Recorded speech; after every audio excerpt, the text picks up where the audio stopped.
Oke ya, kita membahas tentang Muhammad ya. Siapakah Muhammad itu ya?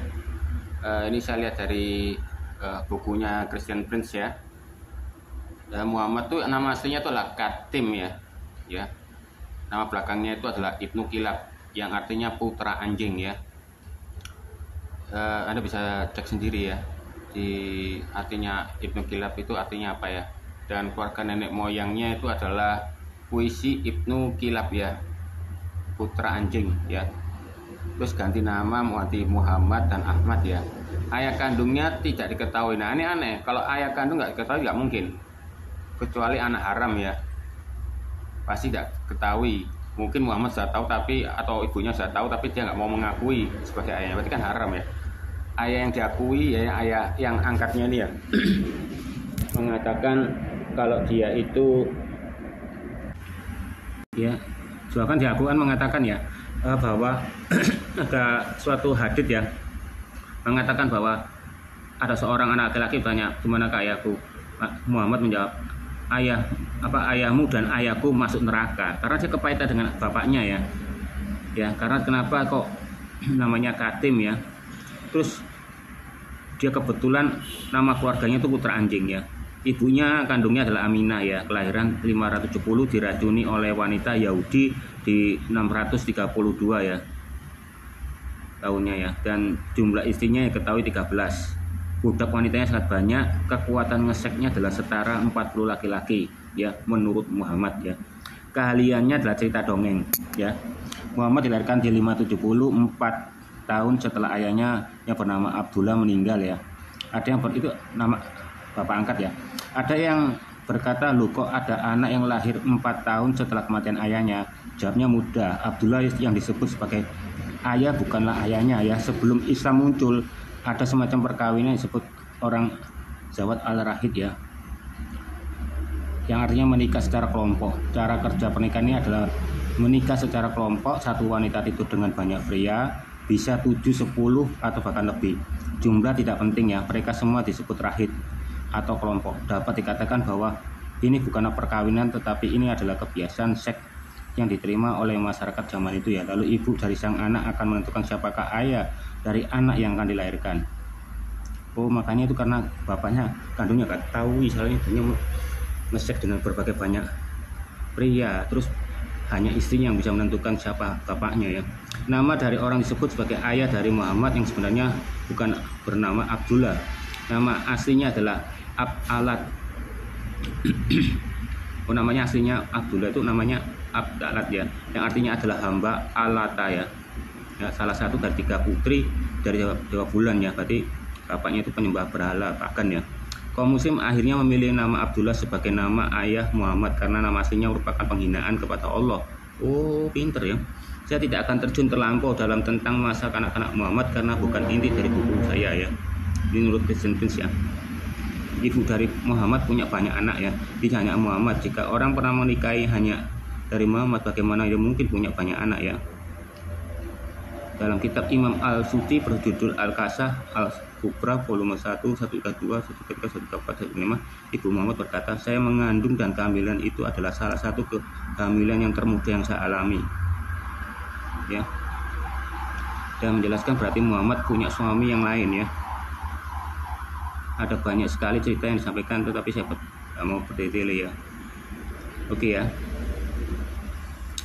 Kita coba lihat dalil kalau Muhammad dilahirkan ya, sebentar ya. Oke ya, ini ya dari Khalid bin Ma'dan pada para sahabat Rasulullah SAW ya, bahwa mereka mengatakan, "Wahai Rasulullah, tolong beritahukan kepada kami tentang dirimu." Maka beliau bersabda ya, ngarang ya, "Aku adalah hasil doa ayahku, Nabi Ibrahim." Nabi Ibrahim bapaknya Muhammad ya. Dan kabar gembira dari Nabi Isa. Nabi Isa kan memberi kabar gembira kan penginjilan. Tapi kabar gembiranya orang Al-Quran itu adalah lahirnya Muhammad. Dan ibuku bermimpi ya, ketika beliau mengandungku ya.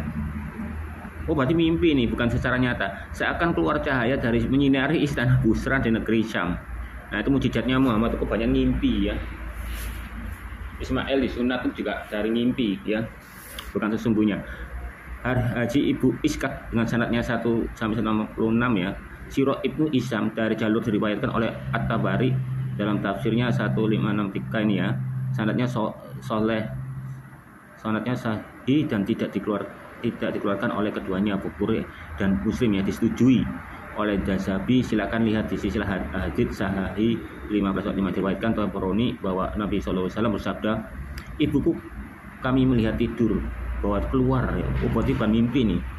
Waktu ibunya tidur ya, waktu dia bermimpi ada orang yang melihatnya ya, bahwa keluar dari antara kedua kakinya cahaya yang menyinari istana Syam. Wah, hebat Muhammad ya, kalah Yesus itu ya. Muhammad itu lahir itu bayinya ya, bercahaya kelaminnya. Kelamin membuat kelaminnya Fatimah ini bercahaya ya. Dinyatakan oleh Al-Albani Sahih Al-Jami nomor 224 ya, diriwayatkan Ahmad 16700 ya dari Iblis bin Syariahu. Sesungguhnya Rasulullah SAW bersabda, kemudian disebutkan hadits ya, bahwa ibunda Rasulullah SAW ya, ketika melahirkan beliau, dia melihat cahaya yang menyinari istana negeri Syam. Al-Haythami mengatakan dalam menjama ya asya wa'id, sanadnya Hasan ya, bla bla bla bla bla ini juga nih ya, mengatakan sesungguhnya aku adalah hamba Allah dan Nabi terakhir. Wah, dan Adam terlentang di atas tanah dalam bentuk ciptanya sebelum titip ruh ya. Aku memberitakan hal itu, sesungguhnya aku adalah doa ayahku Ibrahim dan kabar gembira Isa padaku serta mimpi yang di dalam ibuku. Begitu juga ibu para nabi melihatnya, sesungguhnya ibunda Rasulullah SAW melahirkan melihat cahaya menyinari istana negeri Syam. Ya, Ahmad disahihkan oleh Ibnu Hibban ya, Hakim ya. Yang wajib diketahui bahwa petunjuk nabi kita Muhammad SAW tidak terbatas ya. Oke ya, menunjukkan bahwa kelahiran Muhammad tuh ya bercahaya ya, membuat vaginanya Fatimah ini bercahaya juga sampai ke negeri Syam ya. Hebat, luar biasa. Oke ya, ini nggak ada buku online ya, saya juga nggak punya buku Al-Qur'annya ya. Ini ya buku As-Sifa bi Tarif Bukal ya, Mustafa volume 1 nomor 156 mengatakan ya, tidak ada yang boleh mencuci alat kelamin Nabi kecuali aku, karena jika ada yang melihatnya ia akan buta. Berarti tidak boleh ada yang mencuci kelamin ini ya. Saya sedikit ini ada yang mengatakan itu Aisyah yang mengatakannya. Jadi yang boleh mencuci alat kelamin itu adalah Aisyah. Apakah betul? Berarti sisi yang lain buta lah ya. Nah ini ya, mungkin hanya mencucinya aja nggak boleh ya. Nah itu menandakan bahwa itu benar ya, yang sama dengan waktu kelahirannya Muhammad ya, Fatimah itu bercahaya juga anunya ya. Anda punya bukunya bisa dicek ya di gitu ya. Saya cari online-nya nggak ada ya. Kalau mau beli malas, ngapain beli gituan. Jadi kan beli makan apa.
Oke, kita lihat ya tentang Muhammad ya, menurut pandangan orang sejarawan orang Yahudi ya, di pustakanya orang Yahudi ini ya, kita lihat ya. Muhammad itu lahir di Mekah ya, sekitar 5750 Masehi, itu benar ya katanya Kristen Prince itu di PDF-nya ya. Dan merupakan anggota suku Parsi seperti halnya Musa dan Yesus ya. Kita tidak tahu banyak tentang apa masa kecilnya ya. Orang tuanya meninggal saat ia masih kecil dan dia tak pernah belajar membaca dan menulis. Ya, buta huruf ya. Saat berusia 12 tahun ya, pada saat dia 12 tahun ya, wajar mungkin ya, telat mungkin ya. Tapi aku jangan menemukan hadis mengatakan bahwa Rasulullah itu pada sebelum dia meninggal itu sudah bikin catatan ya tentang mengenai zakat ini perwakilan dan yang sebagainya itu ya. Berarti dia bisa nulis ya buktinya ya. Dia mengunjungi, makanya orang buta huruf itu nggak ada kecuali goblok ya, nggak mau belajar. Yang ada itu buta warna, buta senja, dan buta total itu ya. Dia mengunjungi Suria dengan pertama kali bertemu dengan orang-orang Yahudi dan Kristen. Dan tampaknya ia mulai menghormati kaum kitab. Ini pada usia 25 tahun dia menghormati ya orang Yahudi ya, Taurat ya. Muhammad menikahi seorang janda bernama Khadijah yang berkecimpung dalam perdagangan dan mengajak ikut terlibat dalam perdagangan juga ya. Dalam suatu perjalanan dagang ketika berusia 40 tahun ya, Muhammad bertemu dengan malaikat Jibril yang memberi waktu wahyu khusus ya. Ada berbagai pendapat mengenai apakah Muhammad membaca wahyu tersebut secara ajaib atau hanya mengulang-ulang ya, yang menyatakan bahwa ia akan menjadi utusan Tuhan ya. Setelah pengalaman kenabiannya, Muhammad kembali kepada istrinya dan mulai menyebarkan ajaran yang dipelajarinya. Aku lebih suka membaca sejarawan tentang Muhammad tuh di luar Arab. Kalau pasti Arab pasti dibagus-bagusin. Lebih lebih dengan negara lain ya. Kita mulai dari terdekat dulu aja, Yahudi aja. Setelah itu Muhammad mulai mengembangkan tata perilaku yang menurut berasal dari Allah. Beberapa wahyu diturunkan termasuk bahwa dunia akan berakhir, bahwa Tuhan akan menghakimi manusia dengan penuh belas kasihannya jika mereka tunduk kepada kehendaknya. Ya, jika dia tunduk padanya ya, akan belas kasihan. Kalau nggak tunduk, nggak bantai ya. Dan bahwa manusia harus berdoa dan menunjukkan rasa terima kasih kepada mereka pada Tuhan ya. Ya, orang yang menerima ajaran Muhammad kemudian dikenal sebagai Muslim dan agamanya mereka Islam. Bahasa Arabnya untuk berserah ya pada kehendak Allah. Muhammad dianggap sebagai nabi terakhir dan paling sempurna selama 2 abad setelah kematian Muhammad. Hukum-hukum Islam dikodifikasikan dalam syariah dan Muhammad dianggap sebagai nabi terakhir yang paling sempurna. Firman Tuhan diwahyukan kepada melalui malaikat Jibril dicatatkan dalam bahasa Arab dalam Al-Quran ya. Itu menurut Al-Quran ya. Prinsip Islam berkembang dari waktu ke waktu dan seperti halnya orang-orang yang terdahulu yang mengaku sebagai nabi ya. Tidak semua orang bersedia menerima pernyataan Muhammad ya. Berarti semua kan. Makanya kenapa orang Arab lain bilang ini kok seperti dongeng-dongeng terdahulu ya. Wah, yang mempercayai Al-Quran adalah orang gila ya. Itu orang Arab sendiri itu, orang Arab propagan ya. Menyerang cara hidup keluarga yang lebih berkuasa di suku Quraisy dan mereka tak senang dengan hal itu. Selain harus menanggung kritik atas pandangannya, dia juga sangat menderita ketika istri dan pamannya meninggal pada tahun yang sama ya. Bayangkan, ketika istri dan pamannya meninggal pada tahun yang sama. Pada tahun 622 ya, Muhammad meninggalkan Mekah menuju sebuah oasis yang dikenal sebagai Yathrib. Nah, oasis ini ya, padang gurun ya. Kalau menurut Alkitab, ada lagi palsu suka bikin bilik ya. Bilik itu adalah kamar ya. Itu bukan kayak semua bilang bilik itu adalah penjara ya, Paulus itu di penjara. Bilik itu adalah tempat kayak penginapan ya, kamar ya. Dan pelarian dari penganiayaan di Mekah. Istilah ini juga berarti meninggalkan komunitas pagan dan beralih komunitas yang mematuhi hukum Islam. Di rumah barunya yang kemudian berganti nama menjadi Madinah. Muhammad menjadi mediator menengahi pertikaian antar suku. Pertamanya menengahi pertikaian antar suku ya. Menariknya Madinah juga memiliki komunitas Yahudi yang cukup besar yang mungkin dipindah di sana setelah diusir Palestina oleh bangsa Romawi. Muhammad menghormati orang-orang Yahudi dan ajaran-ajaran awalnya tampaknya meminjam tradisi Yahudi. Namun orang-orang Yahudi mulai menjauhkan diri dari Muhammad ya. Ketika bersikap kritis karena mereka tidak mengakui sebagai nabi. Orang Yahudi loh nggak mengakui nabi dia. Ya, bahkan di persakan Yahudi loh, Yesus juga nggak diakui nabi. dan juga gak diakui Mesias, dia sedang nunggu. Tapi saat ini dia lagi nunggu Mesias itu, ya. Setelah jelas bahwa orang-orang Yahudi tidak menerimanya, Muhammad mulai meminimalkan atau menghilangkan pengaruh Yahudi pada keyakinannya. Dihilangkan. Makanya waktu itu di hadits mengatakan waktu dia menciptakan Islam itu ya, dia itu ada orang ngomong, pakai lonceng aja untuk memanggil orang-orang untuk sholat. Nah, dia mau beli lonceng, tapi dia tersindir kok tiru-tiru orang Kristen. Akhirnya dia bilang kalau lonceng itu dari setan, ya, seruling setan. Padahal dia lupa. Di hadits Bukhari dia mengatakan ada umatnya bertanya, bagaimana wahyu itu diturunkan?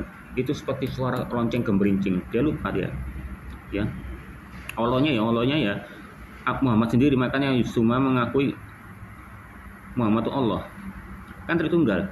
Abraham melalui putranya Ismail, tetapi Al-Quran hubungan Abraham dengan orang-orang Yahudi disangkal. Dengan Muhammad menegaskan bahwa Abraham hanyalah patriark Islam, bukan Yudaisme, ya juga. Karena ia menyerahkan dirinya pada Allah. Satu konsekuensi langsung dari rasa frustasi Muhammad adalah pengusiran dua suku Yahudi dari Madinah dan pembunuhan semua anggota suku Yahudi ketiga, kecuali wanita, anak-anak yang dijual sebagai budak. Namun yang lebih buruk lagi bagi perlakuan jangka panjang terhadap orang-orang Yahudi adalah sejumlah pernyataan menghasut tentang orang-orang Yahudi yang dibuat Muhammad yang muncul dalam Al-Quran, ya, yang selama beratus-ratus tahun memicu antisemitisme Arab Islam. Bahkan dalilnya Muhammad untuk menyerang orang Yahudi itu karena kamu bunuh nabi-nabi yang terdahulu itu. Dia menggunakan dalil itu seolah-olah dia itu membela agama, betulnya enggak. Muhammad perlahan mulai membangun basis kekuatannya baik melalui keyakinan yang meyakinkan maupun cara lama dengan menikahi wanita dari keluarga penting, ya, untuk mendapatkan keuntungan politik. Dia menikahi Khadijah itu karena dia itu kaya, ya. Ia menguasai oasis pada pasar, ya, yang memaksa pedagang dengan suku lain untuk berunding dengannya. Ketika akhirnya ia kembali ke Mekah, ia memimpin pasukan yang kuat yang memaksa penduduk untuk menyerah. Muhammad wafat pada tahun 632 dan para pengikutnya lah yang meneruskan tradisi yang telah dimulai para pengikutnya mengembangkan Islam, ya, sebagaimana para pengikut Musa, ya. Yesus mengembangkan Yudaisme dan Kristen seiring berjalan waktu. Menurut sejarawan Yahudi mengenai timeline, ya, garis waktu sejarahnya Yahudi, ya, untuk mengenai Muhammad ini, ya. 570 632 Muhammad itu sudah disebut sebagai Nabi Islam, ya. Dan sekitar 610 kepanggilan kenabian dan dimulai wahyu Al-Quran, ya. Al-Quran itu panggilan kenabiannya, wahyunya pada tahun 610, ya. Invasi Persia Yahudi diizinkan menguasai Yerusalem, ya, ini nggak penting sih. Ini ya, ini hijrah imigrasi dari Mekah ke Madinah itu 622. Muhammad menyerang suku Arab Yahudi karena menolak masuk Islam. Akhirnya suku-suku Arab di selatan dihancurkan tuh. Bangsanya sendiri dihancurkan, kan dia nggak percaya. Arab pagan nggak percaya Muhammad itu adalah Nabi di 624 627. Ketika menyebarkan agama di Arabia, Muhammad menangkap suku Banu Qurara dan memaksa kelompok yang berjumlah sekitar 600 orang itu untuk memilih antara pindah agama atau mati. Itu jihad, ya. Bukan masalah perang, ya, agama. Makanya kalau Kristen kan kita ngomong memakai nama bangsa. Serangilah Kanaan, kan bangsa, bukan status. Kafir itu apa? Status. Meskipun Muhammad mati itu firmannya kekal, perintahnya kekal itu. Ya. Setelah menghabiskan waktu semalam untuk berdoa, semua kecuali 3 atau 4 orang Banu Qurara dipenggal. Jadi ada yang menolak menyembah Muhammad, itu keren, ya. Ya. 3 atau 4 orang yang dipenggal, ya. 626, ya, pada tahun 60. 627 ini, ya. Guys, ini Kaisar Hercules, ya. Ini ada yang mengatakan bahwa ini Muhammad mengirim surat Hercules untuk menyerang Yahudi. Betul enggak ini? Ini Hercules ini memang mengingkari, ya, untuk melindungi orang Yahudi, membantai pun, ya. Jadi orang Yahudi juga diserang kanan kiri, ya. Ya. Imam Muhammad juga. Dan 630 penyerahan Mekah, pentabisan kembali Ka'bah. Penyerahan Mekah dan pentabisan kembalinya Ka'bah, ya. Soalnya pernah Mekah itu diserang, ya. Dan akhirnya Ka'bah dikembalikan juga. Dan 632 suku Yahudi Khaybar mempertahankan diri. Oh ya, Ka'bah itu pernah sempat hancur, ya. Dan Hajar Aswad itu juga hancur, ya. Sampai jadi tinggal kepingan. Kalau Anda melihat di Hajar Aswad yang asli, ada kepingan 8 tuh aslinya itu Hajar Aswad. Yang selebihnya itu seperti kayak digips loh, digabungkan. Tapi aku lihat tuh waktu pembersihan tuh ada mengandung asap. Itu mungkin bukan gips ya. Mungkin seperti kayak apa tuh alumnya solder, kuningnya coklatnya sama ya. Jadi kena solder itu keluar asapnya. Mungkin seperti itu cara menggabungkannya ya. Aslinya 8 di situ pecahannya. Nah pecahan itu pernah pernah dicemplungi ke jamban dan diambil ya. Pernah dihancurkan pecah itu tadi ya. Ya, aslinya Hajar Aswad itu adalah batu tempat wik-wiknya antara Ibrahim dan Hagar.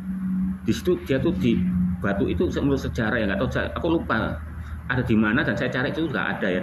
Itu aku pernah baca itu waktu Ibrahim dan Hagar wik-wik ngesek di sana menghasilkan anak banyak. Makanya sama waktu Hagar diusir sama Sarah sama Ismailnya juga, dia dibawa untuk sebagai dewa, sebagai dewi kesuburan.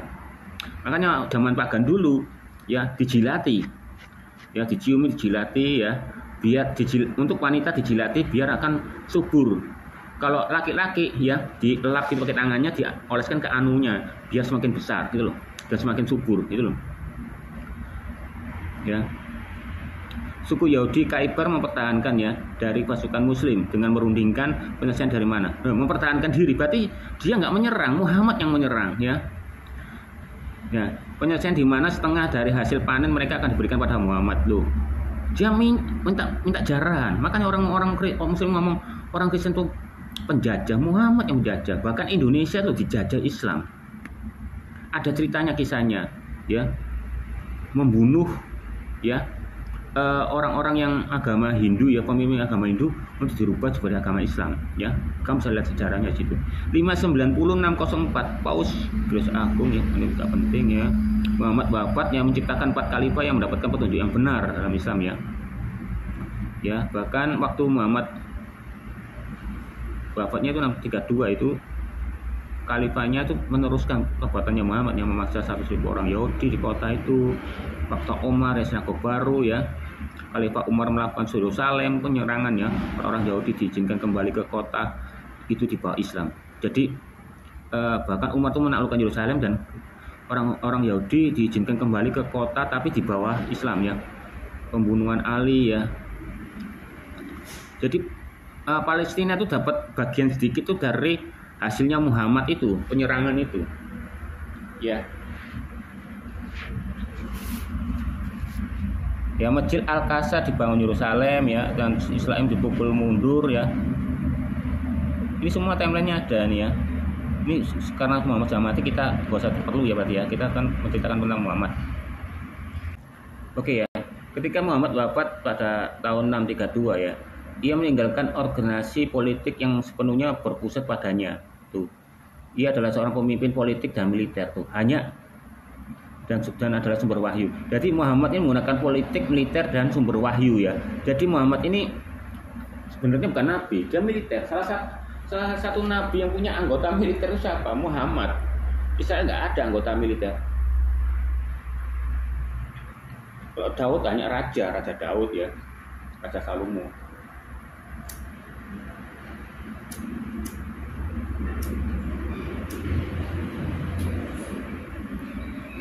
Ya.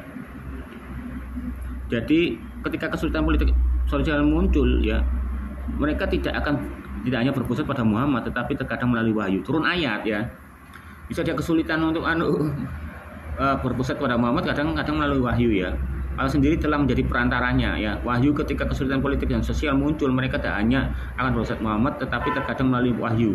Jadi, katanya wahyu ini kita suruh berperang dan lain-lain, suruh jihad dan dia berpusat dari wahyu. Pada saat itu Muhammad tidak ada ya. Peran utama Muhammad meninggalkan berapa kesulitan ya. Ya, jadi waktu Muhammad meninggal tuh membawa kesulitan bagi pemerintahan Islam ya yang sedang berkembang. Ya berkembang lah, wong jajah terus, apa nggak tambah kaya. Nah, ini menjadi jelas ditetapkan oleh Al-Quran itu definitif ya. Namun masalah yang lebih serius seksi politik dan militer Muhammad ya, satu-satunya model yang berfungsi adalah seorang pemimpin individu, tapi pemimpin memiliki otoritas Tuhan di belakangnya. Ya. Kalau saya kan hanya kanan aja pusatnya ya, sudah selesai kanan selesai. Kan seperti Muhammad ya. Yahudi diserang, Arabnya sendiri diserang, Iran diserang, Irak diserang, pokoknya semua yang serang semua harus mengakui, harus mengucapkan la ilaha illallah. Mau mengucapkan itu mati kamu. Kalau sudah mengucapkan itu kamu harus nurut sama Muhammad ya, sama aja jangan jadi budaknya ya. Ya seorang pun tampaknya telah memikirkan tentang suksesi Muhammad ya sebelum kematiannya. Tidak seorang pun menganggap Muhammad itu sebagai dewa atau abadi. Tapi tidak seorang pun benar-benar mempertimbangkan apa yang terjadi setelah kematiannya. Ya, solusi disusun oleh para pengikut Muhammad yang paling kuat terjadi perselisihan yang keras antara pengikut Muhammad. Nah makanya Muhammad itu waktu diracun ya oleh orang Yahudi ya kan, menurut kita kan dipalsukan diracun.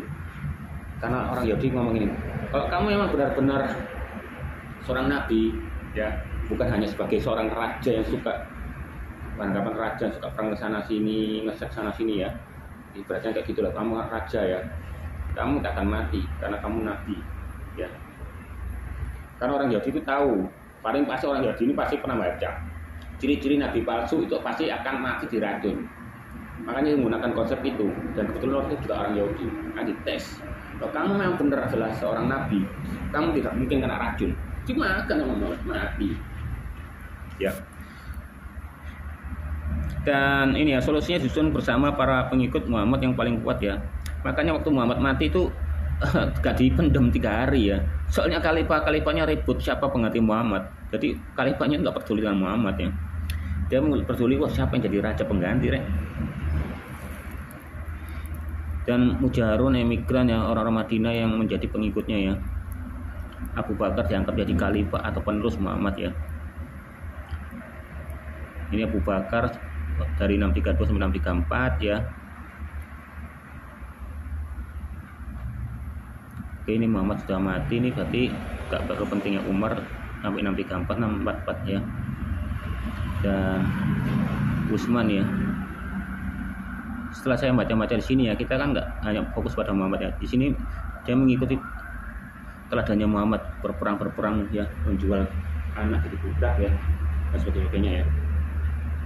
Kita lihat sejarahnya orang Yahudi tentang perlakuan orang Arab Islam ini ya terhadap orang Yahudi ya, kejam memangnya. Orang Arab terkadang mengklaim bahwa sebagai orang Semit, mereka tidak mungkin anti-Semit ya. Namun ini ya adalah distorsi sematik yang mengabaikan realitas diskriminasi dan permusuhan orang Arab atau orang Yahudi. Orang Arab itu ya, istilahnya anti-Semit pertama kali dijatuhkan pada Jerman ya.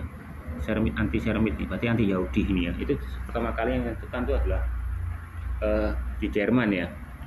Maka ada muncul anti-Semit itu, padahal Muhammad sudah melakukan dulu ya, tapi nggak tahu artinya ya. Itu memang Nazi itu memang benci orang Yahudi karena bapaknya kan dia Yahudi, suka mukul ya, makanya orang Yahudi dibunuh semua. Tapi untungnya ya si Albert Einstein itu juga ikut lari ya, mengungsi ke Amerika. Baguslah, kalau mengungsi bahaya, bom atom itu akan dipegang oleh Jerman ya, walaupun semua orang bisa bikin bom atom sekarang ya, bom nuklir ya. Tapi pertamanya kan untungnya Amerika ya, pada waktu Jepang itu ya menyerang Pearl Harbor banyak yang mati, Amerika menggunakan pembalasan ya dengan bom atom itu tersebut ya. Misalnya dia nggak menyerang ya, membunuh banyak ya sekali di situ ya, mungkin nggak akan di bom atom. Tapi bagus juga di bom atom Jepang itu. Ada orang Islam mengatakan, oh penjajah Kristen orang Amerika ngebom atom Jepang, ya nggak kasihan. Justru bagus, dengan Jepang di bom atom kita hoki. Kamu kira kita bisa melawan Belanda sama Jepang itu karena kekuatannya orang-orang sakti-sakti, Black Hades ya. Belanda itu ya menyingkir karena Jepang ya, dan akhirnya Jepang itu menguasai ya. Terus habis itu Jepang itu kalah kena bom atom ya, tapi tetap jaga di situ yang di sana di Indonesia itu ya. Pura-pura itu nggak terjadi apa-apa, tapi sahabatnya Soekarno itu tahu kok Jepang itu di bom atom ya, nggak tahu melalui berita mana gitu ya, dengar cepat-cepatlah Soekarno CS ini ya mendeklarasikan kemerdekaan dan melaporkan ke PBB bahwa nama ini adalah nama Indonesia. Berarti sebelumnya tuh nggak ada nama Indonesia, nggak terdaftar di PBB, makanya jadi boleh dijajah ya kan, karena nggak misalnya bersertifikat resmi lah Indonesia ini. Nah, ketika mendeklarasikan kemerdekaan bahwa itu sudah mengakui Indonesia, Jepang nggak akan kembali lagi, dan negara Belanda pun nggak akan kembali lagi, itu loh. Dan kira kamu kebal peluru dan sebagainya, enggak. Indonesia itu mau dekat karena hoki, ya dekat karena Amerika juga ya. Nah, bagi kebencian terhadap Yahudi, antisemitisme ya, yang dipahami sebagai kebencian terhadap orang Yahudi ya. Meskipun komunitas Yahudi di negara orang Arab dan Islam secara keseluruhan bernasib lebih baik ya. Komunitas negara Kristen di Eropa dan penghinaan di antara orang-orang Arab dan Muslim ya. Penganiayaan dan penghinaannya. Yahudi tidak asing dengan penganiayaan dan penghinaan di antara orang Arab dan Muslim. Jadi orang Yahudi itu nggak asing.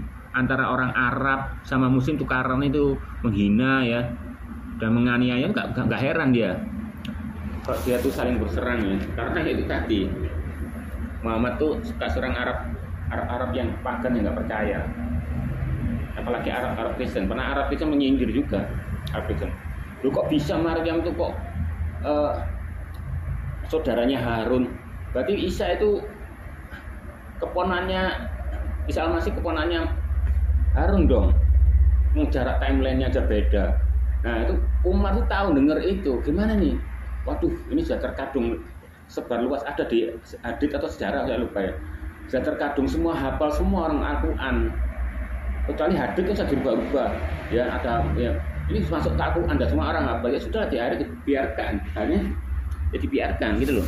Kalau hadits kan, ya kalau yang masih belum semua yang hafal bisa dianggap diedit dengan ayat-ayat setan itu dianu oleh burung bangau ya, dan ayat-ayat rajam itu ya masih belum orang hafal, itu dimakan tikus dan kambing ya, banyak kok gitu.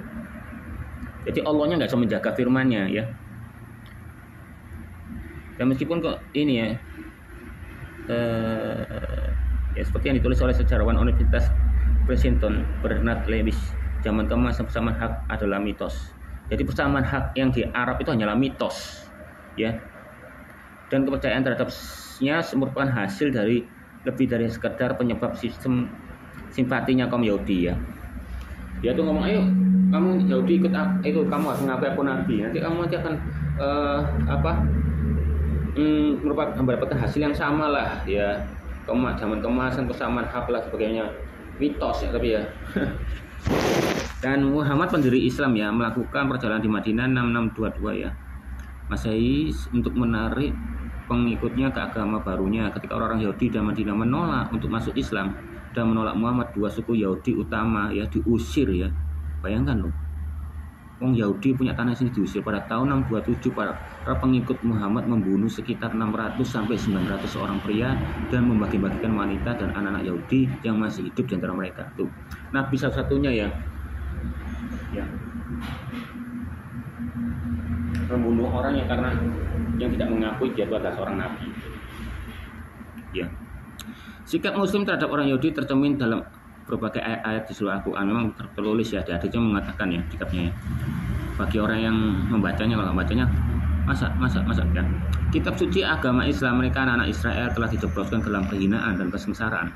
Mereka mendapatkan murka Allah diri atas mereka diri sendiri ya. Dan ini karena mereka biasa mengingkari tanda-tanda Allah ya, dan membunuh para nabi-nabinya secara tidak adil karena mereka tidak taat ya, merupakan pelanggaran hukum. Nah, Muhammad tuh berdalil kepada pengikutnya ya, boleh kita menyerang Yahudi itu dengan alasan bahwa Yahudi itu telah banyak membunuh nabi-nabinya terdahulu. Mendalil itu ya. Dan orang Yahudi itu dibilangi kok suka korupsi dan sebagainya ya, dan tidak taat, dia melanggar hukum, makanya bagus untuk dibunuh dan dijihati ya. Istilahnya seolah-olah Muhammad itu membalas dendam pada nabi-nabi terdahulu ya. Keren nih alasannya gitu, biar orang banyak pengikutnya ya. Dan merupakan musuh Allah ya, nabi dan para malaikat ya. Suku Dimimi ya, suku Dimimi itu adalah istilahnya itu orang Yahudi ya yang menyerah kepada Muhammad tapi boleh menyembah agama Yahudi ya, tapi dengan satu syarat ya dilindungi oleh hukum Islam ya, konsep tradisional Dhimma ya, surat perlindungan diperluas untuk penakluk muslim penakluk Muslim kepada orang-orang Kristen dan Yahudi. Orang Kristen dan Yahudi dijajah ya. Sebagai imbalan atas ketundukan mereka pada kaum Muslim, orang-orang yang tunduk pada kekuasaan Muslim biasanya memiliki pilihan antara kematian dan pertobatan. Pilih mati atau tobat kamu menerima agama Islam. Ya, la ilaha illallah. Tapi orang Yahudi dan Kristen yang mematuhi kitab suci diizinkan sebagai dimimi. Nah, tapi ada syaratnya juga ya, kecuali ya, ibaratnya gitu. Kamu nggak apa-apa tetap agama Yahudi, tapi kamu harus dengan syarat ini. Makanya yang disebut dimimi ya. Dimi ya, orang yang dilindungi untuk menjalankan iman mereka. Namun perlindungan ini tidak banyak membantu. Ya, ternyata tetap disiksa ya. Untuk memastikan bahwa orang Yahudi dan Kristen diperlakukan dengan baik oleh kaum Muslim. Sebaiknya aspek integral dari Dima adalah bahwa ia sebagai orang kafir, ia harus secara terbuka mengaku superioritas orang percaya sejati Muslim. Kitab suci diizinkan sebagai dimi, ya, orang yang dilindungi. Jadi permulaan perang itu ya antara Palestina ya dengan Israel itu sudah dimulai Muhammad dulu ya. Bahkan Israel aja mengizinkan untuk ke Palestina. Palestina pun juga yang masuk itu bisa dapat si ibrit dari petanya orang Israel itu dari Muhammad ini ya. Padahal Muhammad bilang di Al-Qur'an di Madinah 21 bahwa Allah menyerahkan tanah Israel itu untuk Israel. Itu artinya bukan Palestina, tanah Kanaan. Ya. Orang Kanaan itu adalah orang dari Eropa ya, menjadi tinggal di situ ya untuk tanah Kanaan. Dan orang Kanaan ini orang Eropa ini ya, Palestina ini orang yang rajin dan kerja keras, tidak seperti orang Arab ini. Ya kan, Palestina kan keturunan orang Arab. Arab dan Palestina itu adalah orang pendatang, bukan orang pribumi ya. Dia nggak punya tanah ya. Nah, orang Filistin ini bekerja keras ya. Ada melalui jalur darat dan jalur air ya, waktu datangnya itu. Dan tubuhnya gede-gede, tidak kayak Arab ceking-ceking gitu. Dan dia banyak keturunan raksasa ya. Bisa 2 meter, 3 meter ya. Dan orang itu dia tuh hidupnya tuh singkat. Karena suka kawin sedara. Ya kan? Saudara kandung dikawinin semuanya itu. Nah, baju perangnya itu ya baju besi dan di atas kepalanya itu ada kayak sapu. Itu kan seperti orang Roma, orang Yunani kan. Kok bisa loh kok orang itu Filistin orang Palestina gundulmu, ya? Kalau orang Arab itu berperang itu pakai kayak sorban, ya, bukan pakai kayak helm yang ada sapunya. Nah, tapi waktu dikalahkan oleh Israel, dia mendapat tanah sedikit di sebelah ujung bawah kiri itu, ya, cuma sedikit. Tapi harinya musnah di zaman Babilonia, ya. Jadi gak ada keturunannya Filistin lagi. Dan ada ya di YouTube ya seorang dokter ya, seorang arkeolog juga mengecek darahnya, DNA-nya, bukan darah ya, nggak tahu DNA dari mana. Orang Palestina ini tidak ada campur dengan orang Palestina. Berarti apa? Gak ada gen keturunannya. Sama seperti Habib yang kata Indonesia keturunan Muhammad, gak ada genetikanya, gennya. Bahkan lebih banyak Palestina menjurus ke orang Eropa itu. Jadi benar sejarahnya itu. Gitu.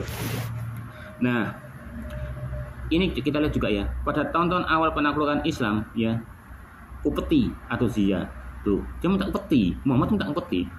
Nabi satu-satunya minta upeti ya, itu adalah Muhammad. Beda dengan zaman Israel, bunuh semua itu ya, nggak peduli itu anak kecil dan orang besar ya. Jadi hari bunuh semua ya. Kalau Muhammad nggak, anak kecil itu dijadikan budak, jadi pelayan seks, berarti lebih kejam, ya kan? Lebih kejam. Nah, apakah Tuhan itu jahat terhadap Kanaan? Enggak lah. Lagi pula Kanaannya penyembah berhala gitu loh. Dan dosanya sangat banyak. Soalnya apa? Dia melakukan nikah antar warga dan sebagainya ya. Perbuatannya sama seperti Islam juga ya, menggauli binatang dan sebagainya ya. Ya, sama seperti di perjanjian lama mengatakan di situ Alkitab ada kata porno itu menjelaskan kejahatannya orang Sodom dan Gomora. Kan bukan Israel yang melakukan, dia menjahatkan itu. Buktinya kenapa Sodom Gomora itu kok dihancurkan? Buktinya seperti ini, dosanya yang dia lakukan seperti ini. Makanya ditulis biar orang tuh ngerti. Kalau nggak ditulis orang nggak ngerti. Loh, kenapa Sodom dan Gomora ini kok diserang tiba-tiba nggak ngapa-ngapain kok diserang? Nah gitu loh. Maka ditulis purno-purno itu, ya kan? Lot itu ya bukan turunan dari Israel, orang keturunannya dari Yesus.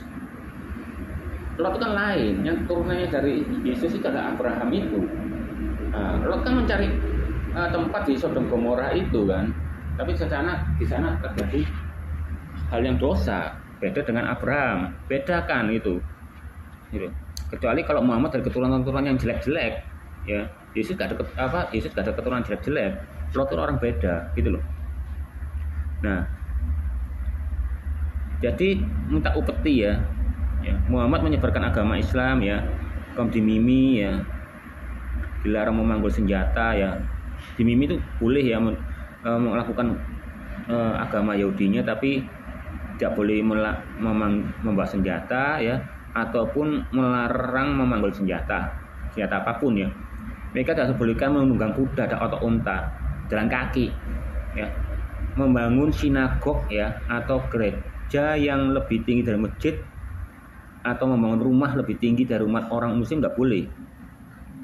Minum anggur di depan umum nggak boleh ya. Mereka tidak diperbolehkan berdoa atau berkabung dengan suara keras, pelan-pelan bisik-bisik, ya.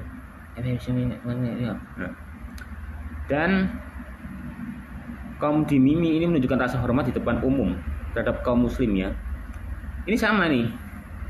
Makanya Yesus berkata, berhati-hatilah apa yang kamu sembah yang dan penyembahmu, ya. Kita harus berhati-hati terhadap apa yang kita sembah dan apa yang kita fan dan kita puja. Kita akan otomatis sama dengan dia. Sama. Islam yang dilakukan sekarang ini sama seperti Muhammad ini dengan kaum dimimi ini. Orang Kristen nggak boleh beribadah, ya, nggak boleh punya gereja, ya kan? Muhammad masih mending. Kamu punya ibadah tidak apa-apa, tapi jangan lebih tinggi, ya. Doanya jangan keras-keras. Tapi kalau Muslimnya keturunannya Muhammad lebih parah, nggak boleh doa di mana-mana ya, bahkan nggak besar-besar aja lah, nggak boleh diusir. Nah itu loh. Menurut apa ya? Berarti apa yang kamu sembah sama kamu dengan apa yang kamu sembah, gitu loh. Kalau kamu nyembah batu, maka pikiranmu seperti bebal, goblok seperti batu, gitu loh. Dan apa kamu bilang menyembah orang itu pedofil, kamu akan juga sama seperti pedofil, ya kan? Punya nafsu yang tinggi, karena Muhammad itu ada mempunyai kekuatan 40 kekuatan laki-laki. Dulu waktu aku agama Islam ya, kupikir itu kok nafsu tinggi itu karena kodam ya, atau karena baca Yusuf ayat 4 ya, Isa kala Yusuf uli abi abadi ini raituha dasar saraka kosamsa buat kamu itu apa ya gitulah. Nah itu menyebutkan orang zikir itu akan memiliki libido yang tinggi. Itu betul enggak? Itu apa yang kamu sembah ya, Muhammad itu lebih akhirnya nyangkut gitu loh. Kalau kamu menyembah Yesus, Yesus apa? Oh Yesus ini nggak suka porno dan menjaga Tauratnya, menjaga kekudusannya. Kita akan ikut ke Yesus. Oh Yesus sudah kasih, kita ikut seperti kasih. Kalau Muhammad ini membunuh ya, suka minta upeti, kita akan ikut seperti Muhammad, gitu loh. Itulah hati-hatilah apa yang kamu sembah, yang kamu puja-puja. Gitu. Jangankan puja sesembahan, puja terhadap manusia kita ngikut, gitu loh. Ya. Dan kaum dimimi itu ya harus menunjukkan rasa hormat depan kaum muslim ya. Selalu memberi mereka jalan tengah ya. Kaum dimimi tak diperbolehkan memberikan bukti di pengadilan terhadap seorang muslim dan sumpah tidak dapat diterima di pengadilan Islam. Jadi dimimi itu nggak boleh mengajukan pengadilan kok tidak dianiaya ya. Atau membela diri ya. Ya. Meskipun kalau membela diri ya, kepada minta saksi muslim ya, saksinya harus saksi muslim dengan biaya yang mahal. Bayangkan kalau jadi kaum dimimi orang Yahudi ya, yang boleh untuk menyembah agama Tauratnya ya, meskipun dia itu tidak dijajah atau dibunuh ya, dia harus menyerahkan upetinya ya. Dan juga kalau dia dianiaya minta membela diri harus pakai saksi muslim. Dan saksi muslimnya itu mahal banget, bayangkan. Saking mahalnya mungkin dia nggak bisa mampu bayar. Itu hanya dalil aja itu ya. Ya, sekaligus mencari uang. Jika membuat kaum Dimyumi tak memiliki banyak jalan hukum ketika dia sakit, dia menengahi. Ya. Kaum Dimyumi juga dipaksa mengenakan pakaian khas untuk membedakan, sama seperti sejarah ya, jilbab. Muhammad tidak mengakui jilbab itu kepunyaannya Arab, enggak. Semua tradisi Timur menggunakan jilbab. Dulu menurut hadis ya, Anda bisa cari sendiri. Jilbab itu hanya khusus untuk membedakan antara wanita merdeka Islam ini ya sama orang budak. Jadi waktu berkeliaran itu kelihatan orang ini nggak berjilbab, kan pasti budaknya, boleh diganggu, dia boleh di istilahnya dicabuli dan sebagainya. Kalau pakai jilbab itu adalah orang Islam dan itu adalah orang-orang yang merdeka. Pada suatu hari ya, di hadis mengatakan ada seorang budak memakai jilbab, dimarahi sama Muhammad. Kamu kok pakai jilbab? Siapa yang kamu berkata kamu adalah wanita yang bebas? Lepas. Itulah yang membedakan jilbab itu. Karena semua itu pakai jilbab. India juga jilbab, semua itu jilbab. Tapi jilbab itu bukan itu. Dan alasannya Muhammad itu, kenapa Islam boleh pakai jilbab? Ngomongi untuk menjaga biar memang benar, gak akan menutupi auratnya, nggak akan diganggu, gitu. Pada keadaan Islam sana. Jadi Muhammad tuh di negaranya yang dia mendirikan, seorang raja yang dia mendirikan, kamu boleh mengganggu orang yang nggak pakai jilbab, itu pasti budak, gitu loh. Dimanapun kamu boleh tunggangi, boleh kamu perkosa, tapi yang wanita yang mengucap la ilaha illallah yang agama Islam ini, jangan kamu pakai jilbab ini kamu ganggu atau kamu akan dihukum. Itu loh maksudnya, sejarahnya itu ya. Bahkan kaum Dimyumi menggunakan pakaian khas ya, yang nggak tahu pakai nggak salah kain kuning ya mungkin ya. Kekasihan terhadap orang Yahudi ya, daripada orang-orang Yahudi, negeri Muslim dapat hidup dalam perdamaian relatif ya, pesat ya, dan menghancurkan ini ya sebagainya ya. Nah, kalau nggak salah di sejarahnya nih orang Dimyumi ini pakai kain kuning nggak salah ya, suruh pakai pakaian kain kuning, itu membuktikan berarti dia itu adalah kaum Dimyumi. Jadi Muhammad tuh menggunakan untuk membedakan orang dengan pakaian, gitu.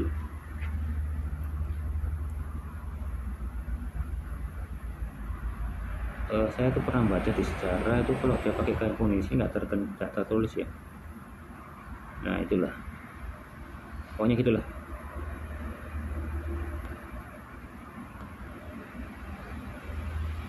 Ini ya, lebih dari 1.000 orang Yahudi terbunuh dalam kerusuhan anti Yahudi ya selama tahun 1920 di Irak, Libya, Mesir dan Suriah ya.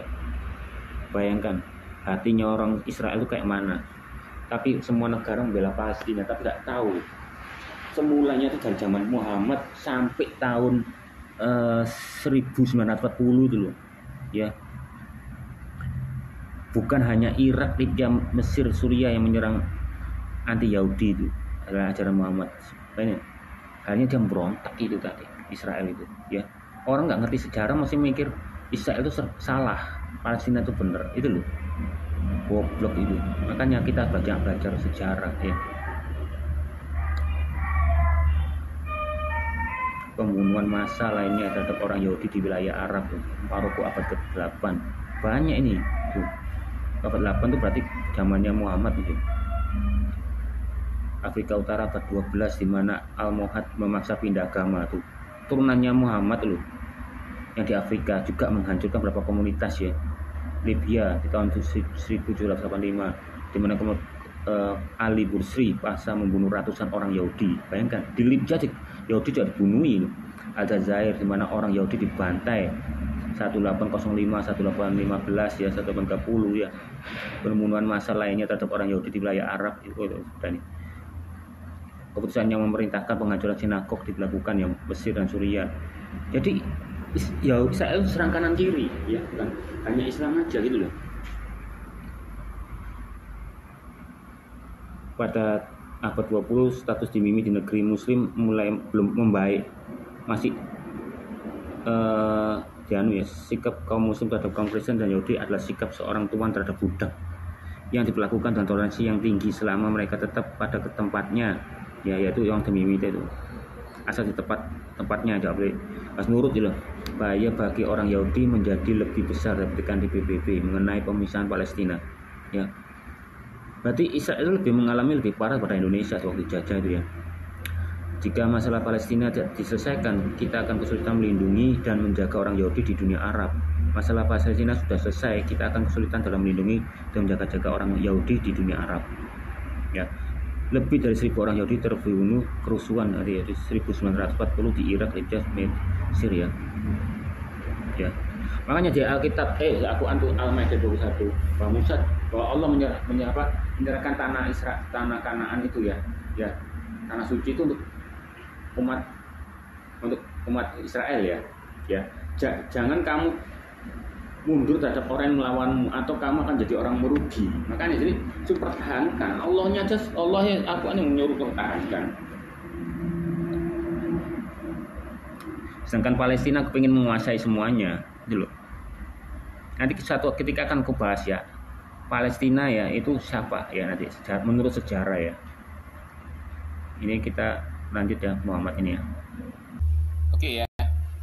Dulu Arab Pagan ini ya, itu adalah Tritunggal ya. Al-Ilah ya, Allah itu Dewi Bulan. Jadi kata-kata Allah itu yang nyiptakan itu Ibrani dulu ya. Dengan lafalan agak beda dan jika di Arab jadi Allah ya. Jadi Allah itu hanya gelar, bukan suatu nama ya. Justru malah kalau dibikin nama ya akhirnya jadi gini, Al itu ilah, gelar, lah itu Dewi Bulan Sabit ya. Dan memiliki 3 anak, Al-Uza ya itu bintang suri. Dan dia itu ada juga kekuatan dan penjaga kubus ya. Jadi kubus, semua kubus ya. India pun juga kubus Al-Uza itu ya. Mana tuh Dewi Takdir atau Sermit ya. Makanya aku antum percaya takdir. Al-Lata itulah Dewi kesuburan, Hajar Aswad. Nah, dia itu Tritunggal. Dia bukan anak ya iya. Ya. Ya. Ini pagan dulu ya. Nah, ini Allah SWT itu ya Alif, Jibril itu Lam, Muhammad Mim. Nah, kenapa saya tetap memasukkan Al-Ilah, Dewi Bulan dan Sabit dan Ulusa? Karena Muhammad masih menyertai Ka'bah ini dan Hajar Aswad, ya. Makanya saya masukkan. Kalau misalnya Muhammad nggak menghilangkan itu semua ya, pasti akan kuhilangkan. Ya, jadi 3 aja ya. Jadi bulan Sabit ini, makanya waktu ketika di ayat Al-Quran mengatakan betis Allah akan disingkapkan ya, semua tidak akan kuasa untuk tunduk ya. Itu nggak usah pakai tafsir, itu jelas pasti ya, bahwa Dewi Bulan itu menunjukkan pahanya, betisnya, dan orang tidak akan berkuasa untuk tunduk karena keseksiannya dia. Orang zaman dulu tuh kalau orang pamer betis, pamer keseksian ya, bukan maksudnya pamer kekuatan, enggak ya. Kalau di Wahyu kan waktu Yesus itu ya berperang ya, orang zaman dulu kan kalau berperang kan seperti kayak ibaratnya kan pasti kayak pakai kayak rok kan, zaman dulu itu pasti kan kelihatan pahanya ya. Jadi pahanya itu teruskan YHWH ya, atau apa Omega, saya lupa pokoknya seperti itulah. Itu kan waktu berperang ya. Nah, kalau ini kan ada jelas waktu di Wahyu itu waktu memerangi kan, itu apalagi itu hanya sebuah kiasan ya, sebuah penglihatan ya. Beda kalau Muhammad nggak mengaku itu penglihatan, nggak mengaku apa ya, itu cuma meramalkan bahwa waktu nanti Allah tuh akan suatu hari menunjukkan betis ya, dan betisnya nggak tertulis apa-apa. Berarti menunjukkan kesaksian. Nah, berarti membuktikan Dewi dia itu adalah Dewi Bulan Sabit. Bahkan di Al-Zuriyat ya, ayat 1, 2 dan 3 itu, ayat 1 itu ada demi angin menghembuskan debu dan demi awan yang mengandung hujan, dan 3 itu adalah kapal berjalan dengan mudah. Untuk apa Allah bersumpah-sumpah demi itu? Padahal kita ngomong janganlah kamu bersumpah demi apapun ya, karena sumpah itu mengikat apa? Mengikat berhala. Misalnya kamu menggunakan bersumpah demi batu itu jadi Tuhanmu ya, karena kamu lebih tinggi daripada batu itu, dan kamu menganggap semua itu batu itu adalah tinggi, bisa menghalang-halangi Allah untuk membuat suatu kebenaran. sebagai saksi untuk pembelaanmu. Nah, jadi itu tadi ya. Kalau dijadikan bahasa Indonesia Arabnya ya, saya translate ya. Kalau di Sindu Islam itu Arabnya jadi ganti ya. Jadi kalau di Arab NU itu masih Arabnya masih orisinil, itu kamu copy paste ya, translate itu artinya ya. Jadi artinya itu demi keturunan-keturunanku ya, itu yang angin yang membaskan debu itu ya. Dan kedua itu demi awan yang mengandung hujan, itu adalah demi kehamilan yang berat. Berarti Allah itu merasakan hamil yang berat. Dan kapal-kapal muda itu adalah demi aku berjalan dengan lebih mudah. Jadi kalau disambung itu artinya Allah itu ya bersumpah kalau itu adalah keturunan-keturunannya Al-Uzza dan Manat ini ya, keturunannya. Dan demi kehamilanku yang berat, dia mengalami kehamilan yang berat waktu melahirkan ini. Berarti ini anak kembar ya istilahnya. Aku berjalan dengan mudah. Berarti ibaratnya waktu Allah itu mengandung ya, dia gak mengalami kesusahan, dia tetap melakukan pekerjaan-pekerjaan keallahannya itu ya. Anda bisa lihat sendiri Az-Zuriyat ya 1 dan 3 ya. Nah, itu membuktikan bahwa dia itu adalah seorang perempuan ya, Allah itu. Dan dia ada yang mengatakan itu zat ya. Memang kalau di Alkitab itu tubuh roh ya, karena Yahweh sendiri berjalan ya di Taman Eden ya, sampai Adam itu mendengar suara langkah kakinya ya, berarti punya tubuh. Nah, Allah itu juga punya tubuh ya. Di ayat-ayat itu ada dia mempunyai wajah dan mempunyai 2 tangan kanan semua dan kaki kanan semua. Itu menunjukkan bahwa kanan itu baik ya, karena Muhammad tuh ditanyai Allah itu seperti apa, dia ngarang, oh saya suka kanannya, dan kiri itu iblis. Berarti dia kanan itu Allah itu memiliki 2 tangan tapi kanan semua, kaki kanan semua. Jadi apa yang dilakukan kiri itu perbuatan dari iblis atau setan ya, jelek pokoknya lah. Nah itulah kenapa kalau di khutbah masjid itu bulan sabit dan bintang dihilangkan, karena sudah ketahuan itu. Karena akhirnya ada orang Islam membahas, akhirnya khutbah masjid itu gak dipakai bintang, bulan sabit dan bintang. Itu beda, bagaimana beda? Wong jelas kok ini. Wong apa? Allah itu adalah bulan sabit, ya kan? Dan Al-Uzza itu apa? Alata itu bintang sore, ya kan? Berarti dia Tritunggal, ya. Dan dimodifikasi menjadi Muhammad ya. Jadi dia nggak percaya dengan Alata Al-Uzza itu ya, cuma dipercaya sebentar toh biar Arab akan tuh percaya kalau dia itu nabinya ya, membuat seolah-olah dengan membelokkan ini loh, Hajar Aswad mengucapkan salam kepada aku, berbicara mengucapkan salam, berarti aku ini adalah nabimu gitu loh, dengan menggunakan gitu. Karena nggak percaya akhirnya menggunakan secara jihad itu tadi ya. Nah jadi Muhammad ini ya mengganti modifikasi Islam itu ada 3 Tritunggal, yaitu Allah itu Alif ya, SWT, dan Jibril itu adalah Lam, Muhammad adalah Mim. Makanya menggunakan setiap Alkitab menggunakan kami. Jadi kami itu Tritunggal. Jadi orang nggak bisa membedakan antara siapa yang Muhammad ngomong atau Allahnya atau Jibrilnya. Menggunakan kata kami kan orang bingung. Jadi percaya lah ya. Kalau di Alkitab enggak, kata kita itu cuma waktu kejadian aja pembuatan manusia. Itu membuktikan bahwa ketritunggalannya seorang Yehova, ya kan? Sekali aja. Habis itu berikutnya kan dia, aku.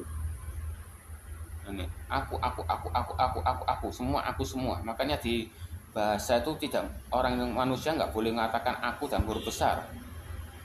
Ya, itu menandakan keegoisan itu hanya dimiliki oleh Tuhan aja yang memiliki itu, kata A itu besar itu. Makanya kami kata besar itu adalah ya ini Muhammad, Jibril. Jadi orang Islam bingung ini yang kata siapa, kami ini.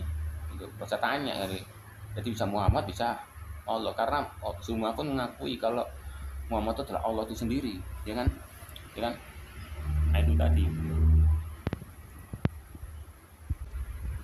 Oke ya, di hadits Muslim ya 50 mengatakan malu adalah sebagian dari iman. Jadi imani dengan rasa malu. Bahkan di sini mengatakan ya ini ya, di ini ditegaskan ya, malu adalah hakikatnya tidak mengatakan sesuatu kecuali yang kebaikan, tapi kalau dijadikan iman ya, ya. Bahkan malu di sini ngomong terbagi jadi 3 jenis ya. Nah, kata-kata inilah kata Tuhan di zaman dahulu itu Kyrios, artinya Tuhan itu semua, termasuk Tuhan dan Tuhan itu semuanya. Karena Ibrani itu pakai otak ya, zaman dulu pakai otak ya. Kalau budak berbicara Tuhan ke orang ya berarti itu menandai dia itu Tuhan. Kamu bisa lihat videonya antara perbedaan antara Tuhan dan Tuhan ya.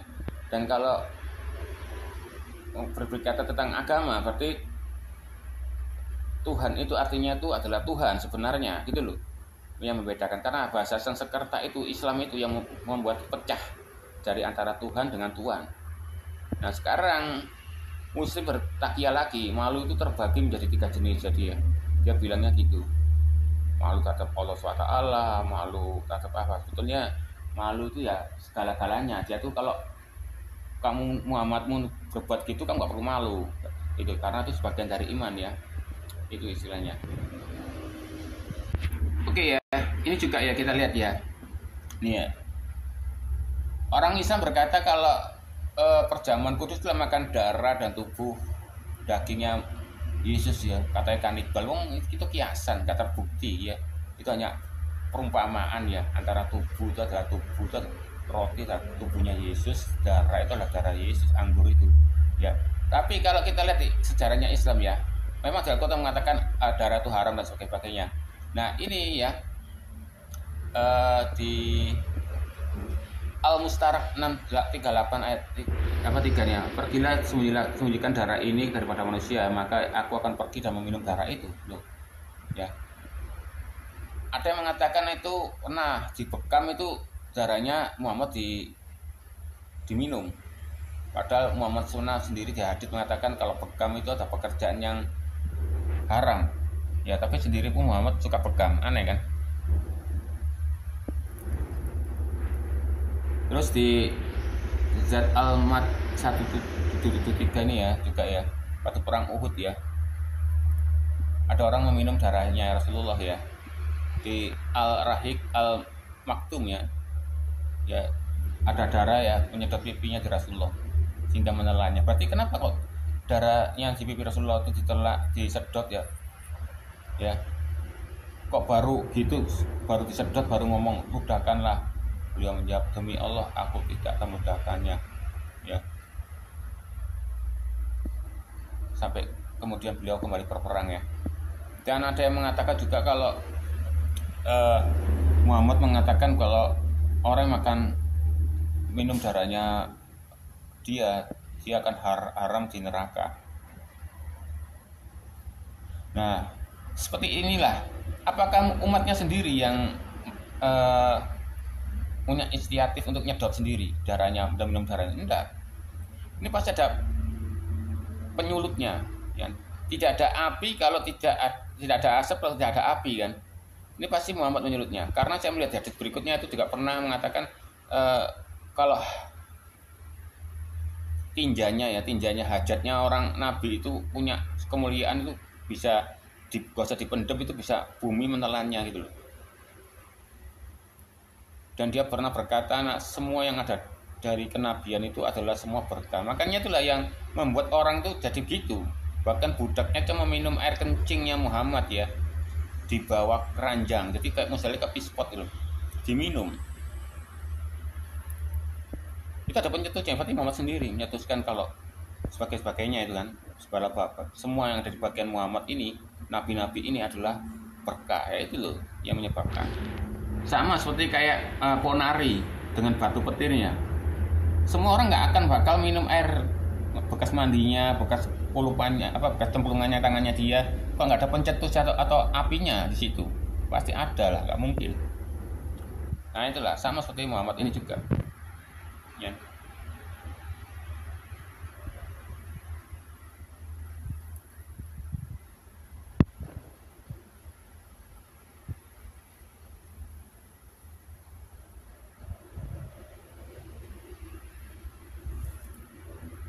Ada yang mengatakan kalau oh itu kan beda Rasulullah Nabi. Kata siapa?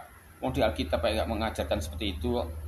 Nabi hanyalah sebuah manusia biasa yang cuma dipakai kan hanya yang lebih-lebih kan adalah Islam itu sendiri ya bahwa Nabi itu beda darahnya, kotorannya beda, air kencingnya beda. Bahkan ada siapa itu yang dia mau di hadis apa siapa itu kalau ada orang minum kencingnya Muhammad tuh ya umatnya ya beda rasanya agak lebih manis konyol ya. Wong unta aja dianggap enak kok apalagi kencingnya Muhammad. Semingkir aja gitu ya. Oke, ini kita lihat hadits Muslim ya, 5102 ya. Ini ya, manusia akan dikumpulkan pada hari kiamat ya, dalam keadaan tidak beralas kaki dan tidak berpakaian dan belum dikitan. Jadi buat apa orang gunanya sunat kalau pada akhirnya pada hari kiamat akan dikumpulkan dalam keadaan kuluk, ya kan? Kan konyol ya. Nah, di Al-Quran tidak mengatakan bahwa Muhammad tuh disunat dan di Al-Quran tidak mengatakan orang diwajibkan sunat karena Muhammad itu lebih pintar daripada muslim ya karena dia mengerti arti sunat itu. Sunat adalah tanda perjanjian antara Abraham dan Ishak ya, antara Yahweh juga Yehova ya, bahwa sunat adalah tanda perjanjian bahwa keturunannya akan menjadi raja selama-lamanya dan berkat-berkatnya lainnya itu diturunkan oleh Ishak dan Israel itu kan. Dan melalui sunat itu sama seperti Yehova tidak akan berjanji tidak akan menurunkan air bah lagi dengan tanda pelangi busurnya itu kan dan kebusur. Nah itulah karena Muhammad itu tahu nggak ada gunanya ya untuk sunat ya karena tidak akan mungkin terima perjanjian tapi dia pinternya membelokkan itu tadi membelokkan ceritanya biar Al-Quran ini mendapat bagian dari Taurat membelokkan nabi-nabinya itu ke Al-Quran seolah-olah itu mendapat bagian dari ceritanya Alkitab sama seperti kalau film Marvel dan MCU ya kan seperti kayak dongeng dan cerita ya cara membelokkannya biar gampang ya itu diciptakanlah timeline atau universal. Kalau ceritanya tentang Dragon Ball dongengnya ya atau cerita fiksinya ya untuk menggabungkan dengan Marvel ya gampang aja buat aja sebuah timeline atau universal akan jadi gabungan seperti inilah ceritanya kayak Muhammad ini ya dan bahkan hanya yang melakukan sunat itu hanya di hadis aja ya tambahan dari Al-Quran itu sendiri yaitu Ibrahim disunat dengan kampak loh masuk gak masuk akal kenapa kampak pada zaman Muhammad tuh ada pedang ada pisau kenapa pakai kampak kalau di zaman Ibrahim ya agak baca pakai batu ya atau apa ya kampak ya tapi tidaknya zaman Ibrahim dulu itu ada pisau ya entah itu terbuat dari besi entah itu terbuat dari batu sedangkan di Alkitab aja Nabi Abraham tuh membawa pisau ya belati ya kan dan itu tidak mimpi kalau Ibrahim kan mimpi Ismail aku bermimpi mau menyembelih kamu bagaimana pendapatmu mimpi kalau semua mimpi semua mujizat wahyu itu mimpi semua ya bisa mirip mimpi pokoknya mimpi dan mimpi dongeng dan dongeng. Oke ya ini kalau punya bukunya ya di Ibnu Ishaq ya Suhaili 2,79 ya dalam riwayat Yunus bin Ishaq yang dilaporkan bahwa Nabi melihat bayi namanya Umuwa Ifat al ya yang masih bayi bahkan Muhammad lihat bayi gitu bukan ngomong lucu atau apa gitu ya atau diberkati atau diapain didoain enggak malah bilang gini jika kamu kelak dewasa aku kelak akan menikahi kamu lah purno pikirannya gak gitu itu birahi ya ada bayi bahkan di sejarah mengatakan juga zaman Arab juga melakukan itu ya hubungan intim dengan bayi kan Anda bisa lihat sendiri waktu itu ya ada orang Arab yang melakukan hubungan dengan seorang bayi. Oke, kita nggak usah jauh-jauh ya, aku ambil sedikit cerita karangannya Muhammad ya ini ya. Ini mengatakan ya di Tirmizi 1726 ya. Ya. Anda tidak akan merasa puas dengan apapun yang terjadi jika Anda tidak perlu mengkhawatirkan. Berkatalah Abu Isa, aku telah mempunyai banyak uang dan banyak sekali orang yang memilikinya. Bukan ini ya, sebentar ya. Ini paling yang buku yang lain ini ilmu Islamnya nggak saya buka ya karena saya pernah pakai ini mungkin saya tontonkan di TikTok dan YouTube mungkin diblokir jadi nggak bisa masuk saya makanya jadi saya mesti harus cari yang lain. Nah Tirmizi ini juga ada beda-beda ada buku bukunya dan volumenya juga beda. Jadi ini ya, kata-kata aku ingatnya kata-katanya barang siapa makan dengan satu piring besar kemudian menjilatnya hingga bersih ya, niscaya piring itu akan meminta ampun. Bayangkan nanti kalau kamu makan ya dengan jilat piring itu saya bersih, niscaya piring itu akan minta ampun untukmu ya. Luar biasa ya. Bahkan kalau menyayangi kucing akan satu hari kucing akan minta ampun sama kamu dan sebagainya ya. Bahkan ada hadits mengatakan di akhir kiamat nanti ya, orang muslim kan pasti masuk neraka dulu kan ya. Nanti bebas lagi karena dosanya ditanggung oleh orang Yahudi dan Nasrani.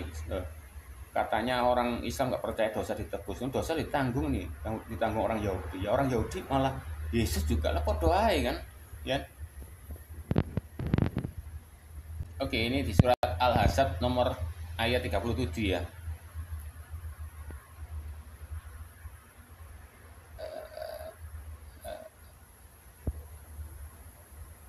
Ya ini ya.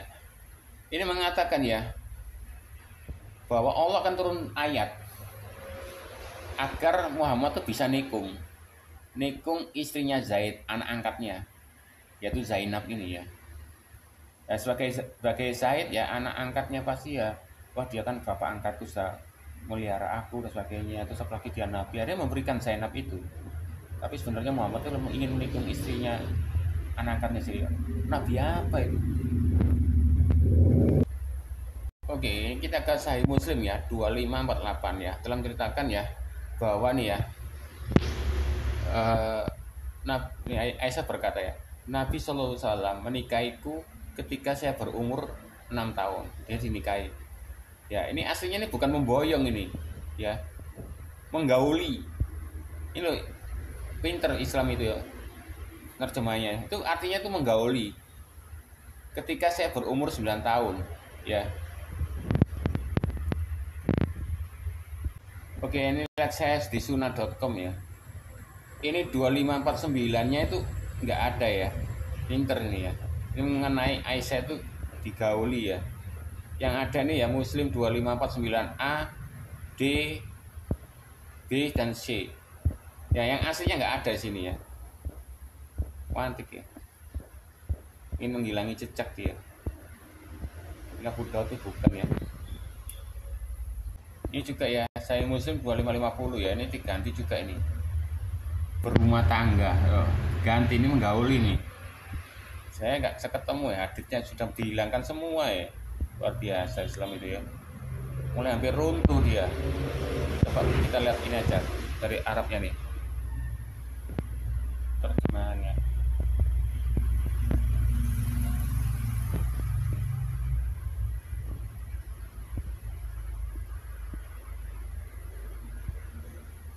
Ini malah dia membangun seorang anak laki-laki.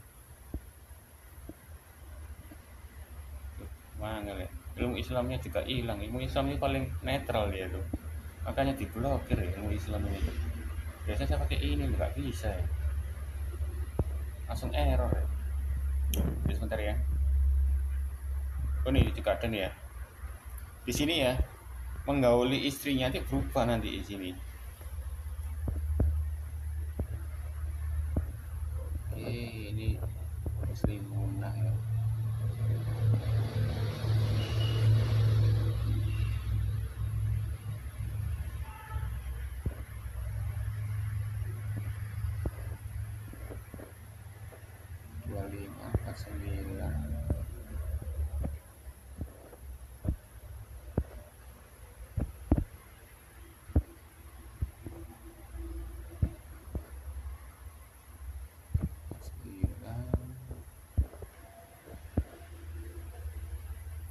Ya ini ya. Ini dari sini aja ya. Sallallahu alaihi wasallam ketika dia berusia 7 tahun, aslinya bukan 6 tahun ya. Dan diantar kamar beliau ketika berusia 9 tahun ya. Dan ketika dia sedang membawa bonekanya. Nah, menurut sejarah Arab ya, anak yang belum akil balik main boneka itu halal. Tapi kalau anak bermain boneka sesudah balik, berarti itu haram. Ini menunjukkan bahwa ini Aisyah ini membawa boneka ini masih belum balik, tapi sama Muhammad dibohongi. Makanya ada hadis mengatakan eh, eh, aku berumur 9 tahun dan aku katanya aku sudah akil balik gitu loh. Ya ini diganti berumah tangga juga ini ya. Padahal di itu ceritanya tuh menceritakan bahwa tuh menggauli ya, berarti bisa diganti nih, luar biasa Islamnya untuk melindungi eh, nama Muhammadnya ya.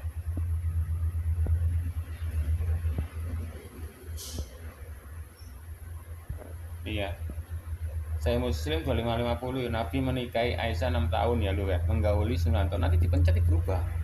Berarti ini bisa diganti nih, bisa diganti.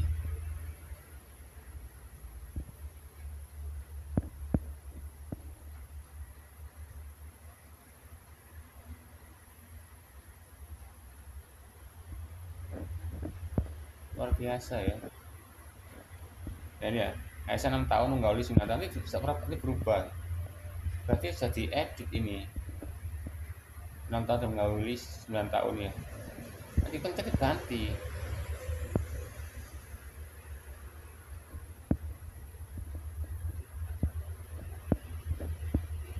Ini kan judulnya nih, berarti isinya nggak sesuai loh. Kalau rumah tangga, kan aneh kan?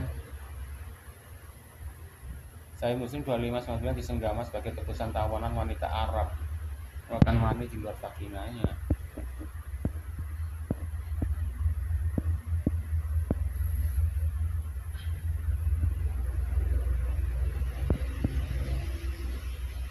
Oke ya. Oke ya. Ini kok di Abu Daud 3826 ini mengatakan ya, kalau ada orang kepada punya bulu kemaluan ya waktu perang, waktu menjajah ya, itu dibunuh. Kalau yang ada gak ada jembutnya itu gak dibunuh. Tapi sama Islam dipelesekan artinya hukum mencukur bulu kemaluan menurut Islam adalah sunnah ya, mencukur ini. Tapi sebetulnya ini ya di Abu Daud 3826 ini ya. Ya. Dan ini saya hapus sacanya.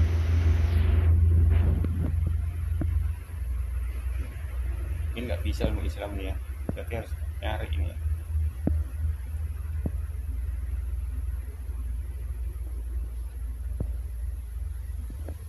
Kalau di sini hadit anak kecil melanggar hukum, coba ini saya buka ya.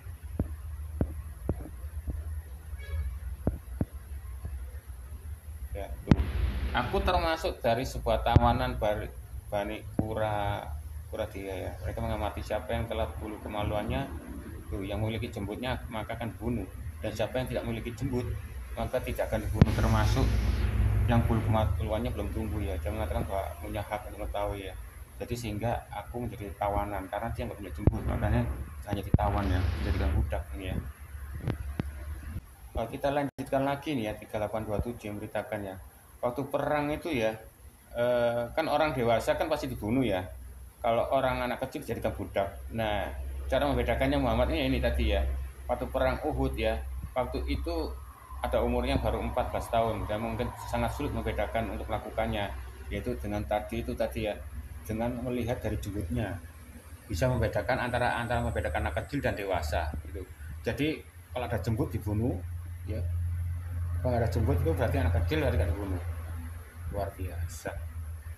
Oke, di riwayat Ishak bin Ibrahim ya, uh, dari Al-Mughirah ya, aku ikut dalam penyebuhan gawasa ya dengan Rasul. Jabir berkata, wahai Rasulullah, aku mau nikah, kalau aku minta izin, dan beliau mengizinkanku. Jabir mengatakan, Rasulullah berkata padaku, ketika aku minta izin untuk menikah, kamu menikahi seorang gadis atau janda? Jawab aku menikahi janda. Nabi berkata, mengapa kamu tidak menikahi gadis saja sehingga kamu bermain dengannya? Aku berkata, Nabi, ayahku dibunuh dan aku punya beberapa adik perempuan kecil, jadi aku masa pantas menikahi gadis yang semuda mereka. Mereka tak dapat membimbing dan merawat mereka, jadi aku mengawini janda yang dapat merawat dan membimbing mereka. Nah, artinya arti nikah dalam Arab adalah bersetubuh dengan hubungan seksual. Definisi adalah penetrasi ya.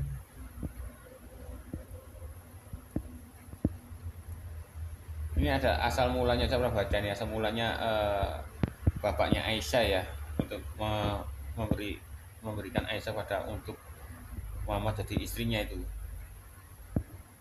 Dan Muhammad malah menyetujuinya ya. Kenapa tidak dijadikan anak angkat seperti Zaid ya? Kenapa harus dinikahi gitu loh?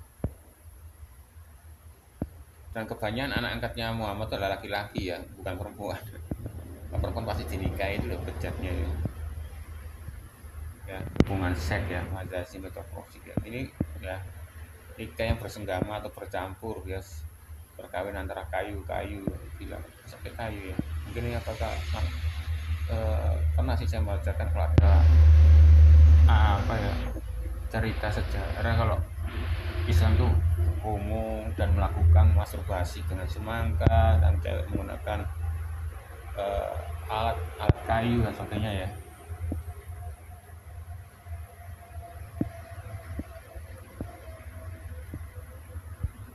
Di sini saya tuh mau cari hadis ya, Nabi yang saya jadi terpaksa pakai rekaman hadisnya orang yang direkam di tulisan sini. Sebentar ya. Oh ini juga ada ya nih. Yang maka turunlah ayat kayak istrimu adalah tempat bercocok tanam. Ini aslinya kalau di bahasa artinya ini adalah melewati belakang anus ya. Memang bercocok tanam harus ya tentang penetrasi secara anal ya, gila ya. Biar dikendaki dari belakang dan jika dikendaki teman, namun akan satu lubang saja ya. Dari Muslim 2593 nih ya. Karena umat Islam itu gak mau membaca hadisnya ya, bahkan akunnya nggak tahu dibaca, cuma baca ya Arabnya aja kan nggak tahu. Makanya kalau upload ke Kristen membongkar itu langsung kaget ya dengan akuannya sendiri ya, padahal banyak ratusan loh. Dibandingkan dengan Mu'tazilah itu katanya Kristen itu kontradiksi cuma berapa, anggap aja cuma 10 ya, dibandingkan akuan loh banyak ratusan ini, bahkan hadisnya itu ribuan ini, kontradiksi dan kocak dan lucu tuh. Menggauli perempuan dan dukurnya di surah 2 ayat 223 ya. Ibnu Umar setiap kali membaca ayat Quran yang berbunyi istrimu adalah tanah tempat kamu bercocok tanam, maka datangnya tempat bercocok tanammu ya. Makanya di video-video Facebook gimana ini belum ada orang janda-janda ngomong belum dicocok tanam ya, ternyata itu ambil dari akuannya dia sendiri. Makanya cocok tanam itu dari perkataannya siapa, belum dicocok tanam, belum dibahas saya, ternyata yang ikut nabinya Muhammad. Aku saksi meriwayatkan Salim Ibnu Umar ya, diriwayatkan ya budaknya ya. Bayangkan ini banyak di sini. Kalau anak mau cari itu betulnya, wah kesesatannya Muhammad itu banyak sebetulnya, bisa dibacakan satu-satu ya. Oke. Ini ya riwayat ya tentang di semua di Bukhari ya, tentang pengertian arti kata menstruasi atau haid ya. Ini di Bukhari nih ya, volume 1 buku 6 ya, nomor 296 ya. Diriwayatkan Aisyah, Nabi biasa bersandar di pangkuanku dan membaca Al-Quran saat aku sedang menstruasi. Jadi nggak tahu nih waktu di pangkuan nih Muhammad ini baca Al-Qurannya dan menghadap ke vaginanya Aisyah atau enggak tahu ya, pokoknya pernah baca di situ ya. Ketika aku berbareng sama Nabi di bawah helai kain wol, aku mengalami menstruasi. Aku minta pergi dan mengenakan pakaian untuk menstruasi. Dia bertanya, apakah kamu lagi nih menstruasi nih pas? Aku menjawab, ya. Beliau kemudian memanggilku dan menyuruhku berbaring bersamanya di bawah helai kain wol yang sama ya.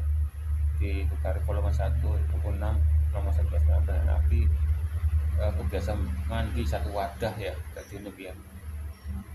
Beliau biasanya memerintahkan untuk memakai izar, pakaian yang dikenakan untuk buka pinggang ya, dan biasanya membelai dulu ya.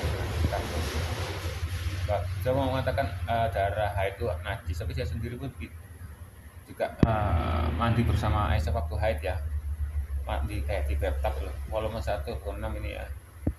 Aisyah berkata, setiap kali Rasulullah ini mencumbuhi salah seorang di antara kami ketika kami sedang haid, ia selalu memerintahkan untuk mengenakan jilbab ya, dan mulai mencumbuhinya ya. Aisyah menambahkan, tidak seorang pun di antara kalian yang bagaimana mengendalikan nafsu sebagaimana yang dilakukan oleh Nabi. Jadi Nabi Muhammad itu sangat penuh dengan nafsu ya. Jadi kalau kamu dipenuhi nafsu itu bukan karena kodam ya, karena kamu menyembah Muhammad, makanya jadi sesuai dengan apa yang kamu sembah. Volume 1 buku 6 nomor 300 ya. Setiap kali Rasulullah ingin membelai salah satu perempuan ketika semua menstruasi, dia mengatakan bisa. Jadi isyar tuh jadi penghalalnya untuk semua haid ya. Jadi kamu Muhammad bisa mengawini orang wanita istrinya haid ya, bukan hanya dia seneng ya, dia tuh kayak penganut BSDM ya, suka kalau wanita itu kok digauli itu, diceki itu tersakit itu saya senang dengan suara itu, ditambah lagi kalau dengan berdarah-darah soalnya kan perawan terus rasanya kan seperti itu. Nah itu ya, BSDM kan orang yang suka menyiksa orang tersiksa dalam keadaan ngesek itu nah BSDM ya, diikat dan sebagainya, dicambuk dan sebagainya, itulah sama tuh. Bahkan Allah pun juga sama, bahkan di neraka itu ya, eh, orang Islam itu nanti akan disiksa, pentilnya dikasih rantai, ditarik dan sebagainya, dikasih tombak dari anus sampai ke mulutnya, ditusuk vaginanya, itu BSDM. Nah, Allah itu juga BSDM sama seperti Muhammad ya. Kalau di Alkitab enggak, dibakar aja ya dengan api dengan belerang gitu. Nggak kasih makan. Kalau di Alkitab kasih makan ya, buat jadanam atau apa itu, beruang berduri dia, terus dikasih minuman apalah, pokoknya ada makan dan minum lah. Padahal kalau orang kasih dalam keadaan roh ya, orang jatuh dalam dosa itu mati kekal, tidak memiliki tubuh roh, jadi mati lah, jadi roh itu. Nah yang diserang tuh rohnya, kan roh itu gak sama makan ya. Diriwayatkan Aisyah, ya beliau, mengapa engkau menangis? Aku kata, alangkahnya beliau bertanya, mungkin sedang engkau haid ya. Aku kata, iya beliau. Kemudian berkata, inilah yang telah dilakukan ya. Ya Rasulullah, aku meninggalkan sholatku. Rasulullah menjawab, tidak, karena itu berasal pembuluh darah dan bukan dari menstruasi. Ya jelas-jelas menstruasi, jangan dari pembuluh darah. Tinggalkan, sebenarnya datang tinggalkan sholatmu, dan ketika menstruasi telah selesai, bersihkan darahmu dan tubuhmu, mandi dan sholatlah. Jelas-jelas dia lagi perempuan yang merasakan sendiri kalau dia itu menstruasi, tapi karena Rasulullah ngomong enggak, itu berasal dari pembuluh darah, bukan dari mens. Jika kamu mandi dan sholat, lucu ya. Jadi halal dan haram itu tergantung Muhammad, makanya Muhammad itu Allahnya, makanya semua percaya dengan Allah. Volume Bukhari volume 1 buku 6 304 ya. Rasulullah, apa yang harus kami lakukan jika darah haid menetes pada pakaian kami? Rasulullah menjawab, jika darah haid menetes ke pakaian salah seorang dari antara kalian, maka hendaklah ia memegang noda darah dan menggosoknya dan mencucinya dengan air ya. Padahal aku pernah baca ya, ada izar ya yang dipakai untuk haid ya. Misalnya seperti kayak zaman dulu itu kayak zaman sekarang kayak pembalut lah. Itu nggak dicuci, dijilat kok itu. Ada hadisnya ya. Volume 1 buku 6 ya, nomor 305.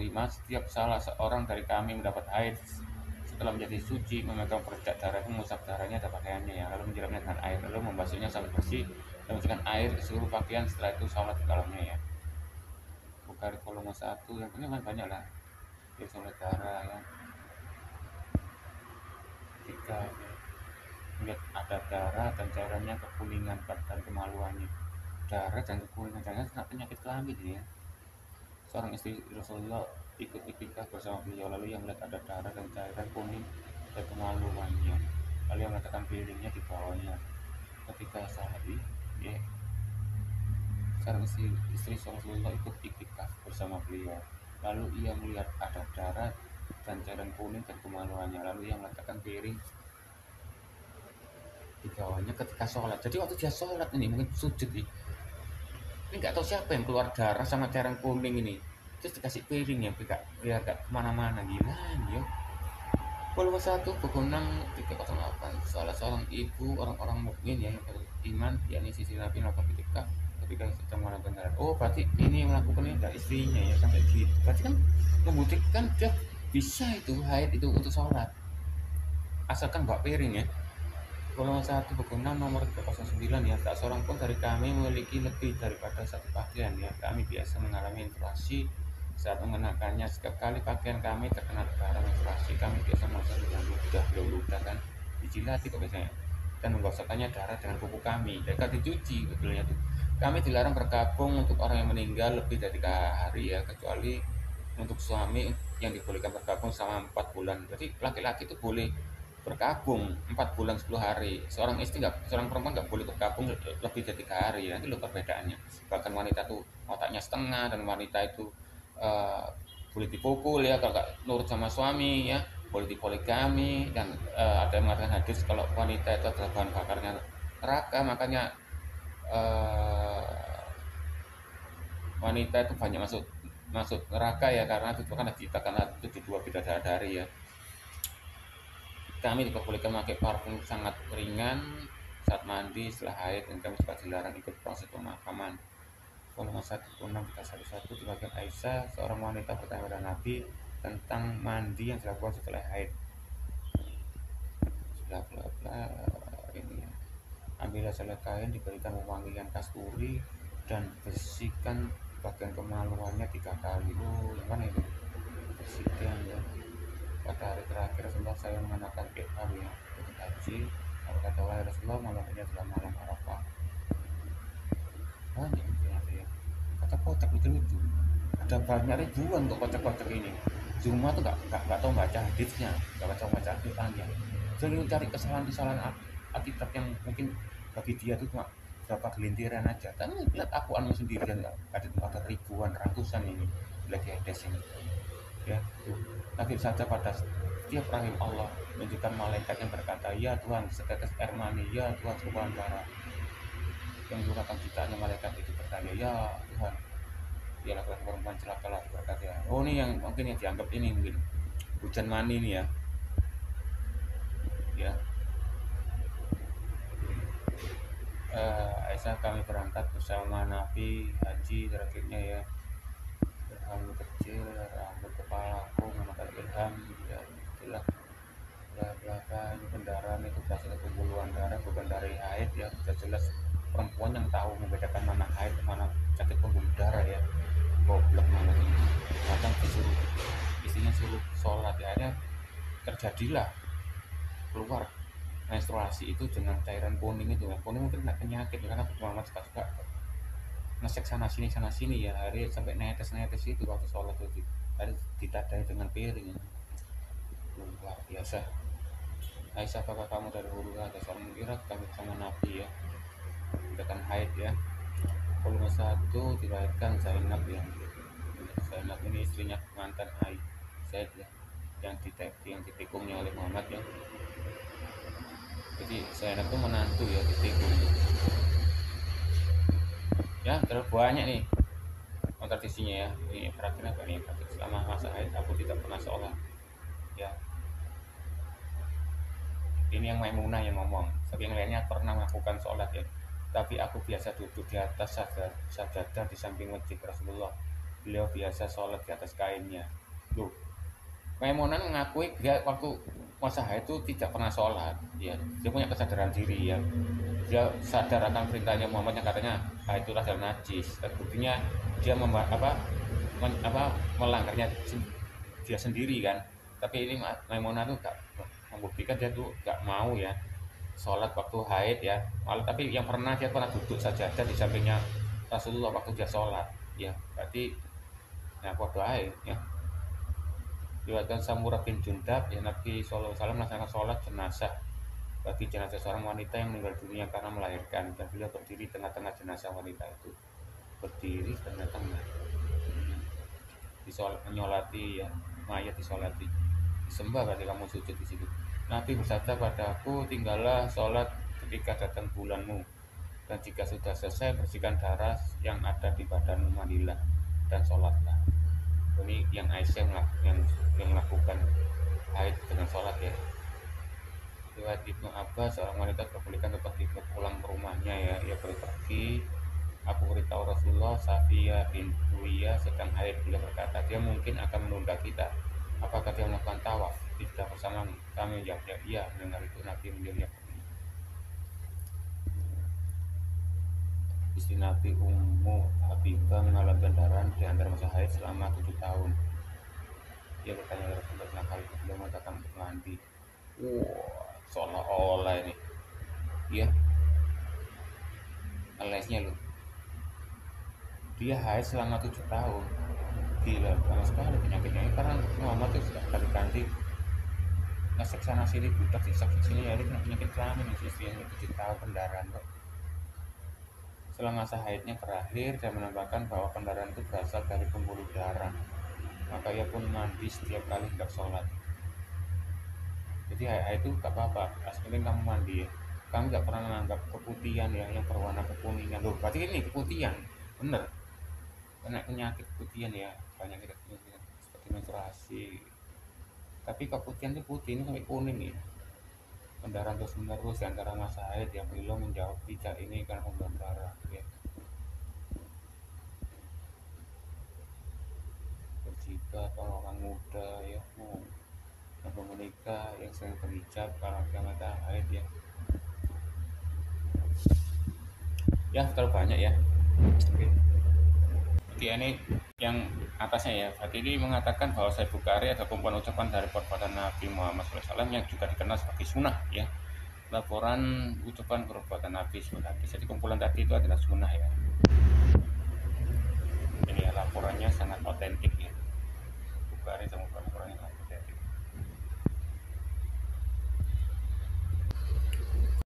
Begini perbedaannya Muhammad ya, kalau melihat bayi cowok ya, dia di ini ya pada pangkuannya selesai Ustadz ya mengangkatnya ya dari Rasulullah memindahkan ya dan diberi nama ya.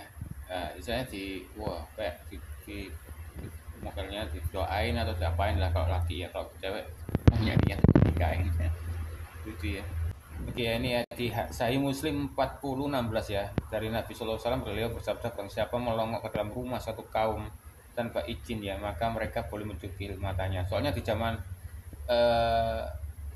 aku lagi juga nyari ya hadisnya ya buat buktinya kalian ya. Kalau Abi Hurairah itu bilang itu kalau ada tetangga-tetangganya ya orang-orang itu banyak ngintip Muhammad. Saya penasaran bagaimana sih dia menggauli anak umur 9 tahun gitu. Jadi kan orang pasti orang mikir kayak apa ya.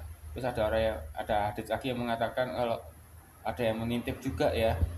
Mungkin juga penasaran, wah dia menggauli semua istrinya, 9 istri, 11 istri dalam satu malam, terus bisa dengan kekuatan 40 laki-laki, 30 laki-laki itu gimana? Banyak yang mau ngintip gitu loh.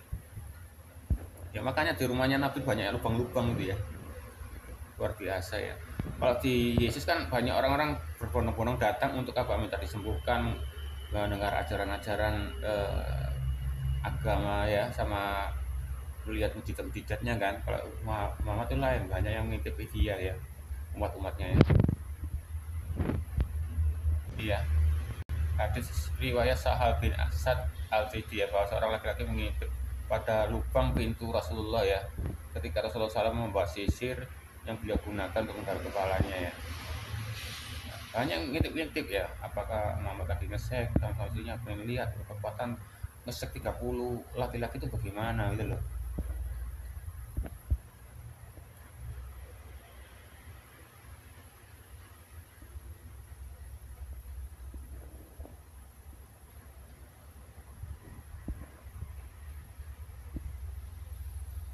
Oke ya, kita lihat ini ya, Bukhari 30629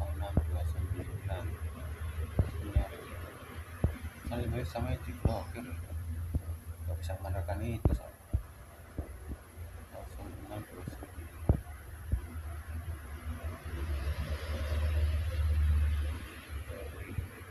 tapi ini malah aku pas mandi dalam wadah yang sama, tantang gantian di dalamnya dalam keadaan melakukan batasi tentang ini. Aku ini kok mencari Aisyah itu lagi lapor Muhammad ada yang itu gitu. Ini kok lupa nih kilo berapa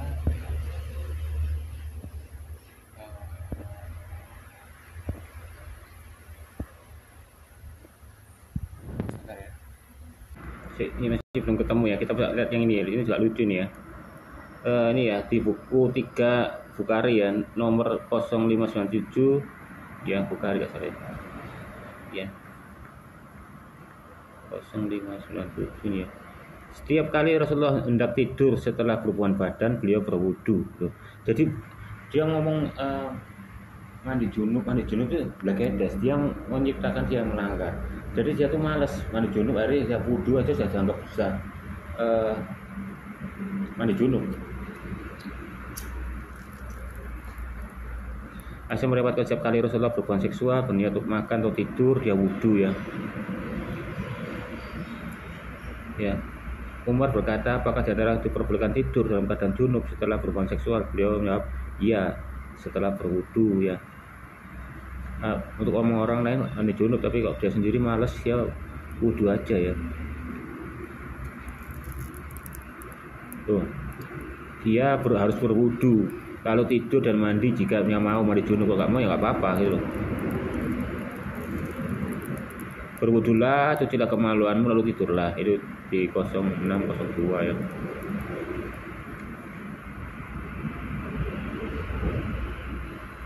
Anas meriwayatkan Rasulullah SAW biasanya menggauli istrinya loh. Menggauli itu apa? Ngesek. Makanya Aisyah tuh digauli pada umur 9 tahun. Berarti ya ini artinya ngesek, bukan gauli main-main gitu. Ngapain kakek-kakek menikah anak kecil niatnya untuk main-main? Ya.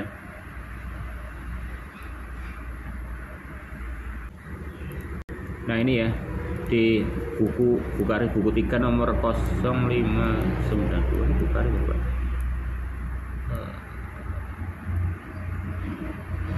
Oh Muslim bukan Bukhari ya, Muslim ya.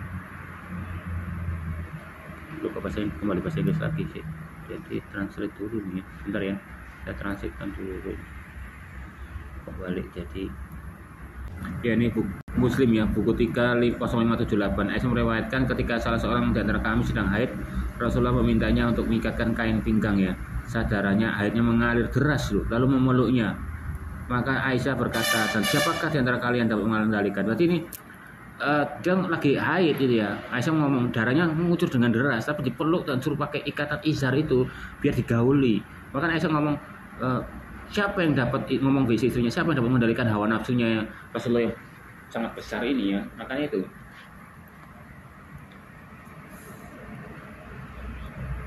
Muslim buku 3 0579 ya.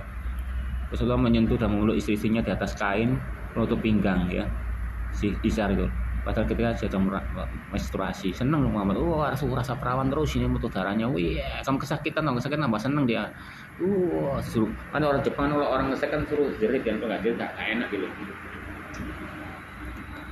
Urai budak yang dibebaskan Ibnu Abbas ya. Aku mendengar dari Maimunah istri Rasulullah SAW biasanya tidur denganku ketika aku sedang haid dan ada selai kain aku dan dia ya. Rasulullah meriwayatkan ketika aku berhubungan dengan Rasulullah dari selimutnya aku sedang haid, lalu aku menyelinap pergi mengambil pakaian yang dipakai saat haid. Mendengar itu Rasulullah SAW berkata, apakah kamu sedang haid? Aku jawab, iya. Beliau, aku pun berbaring.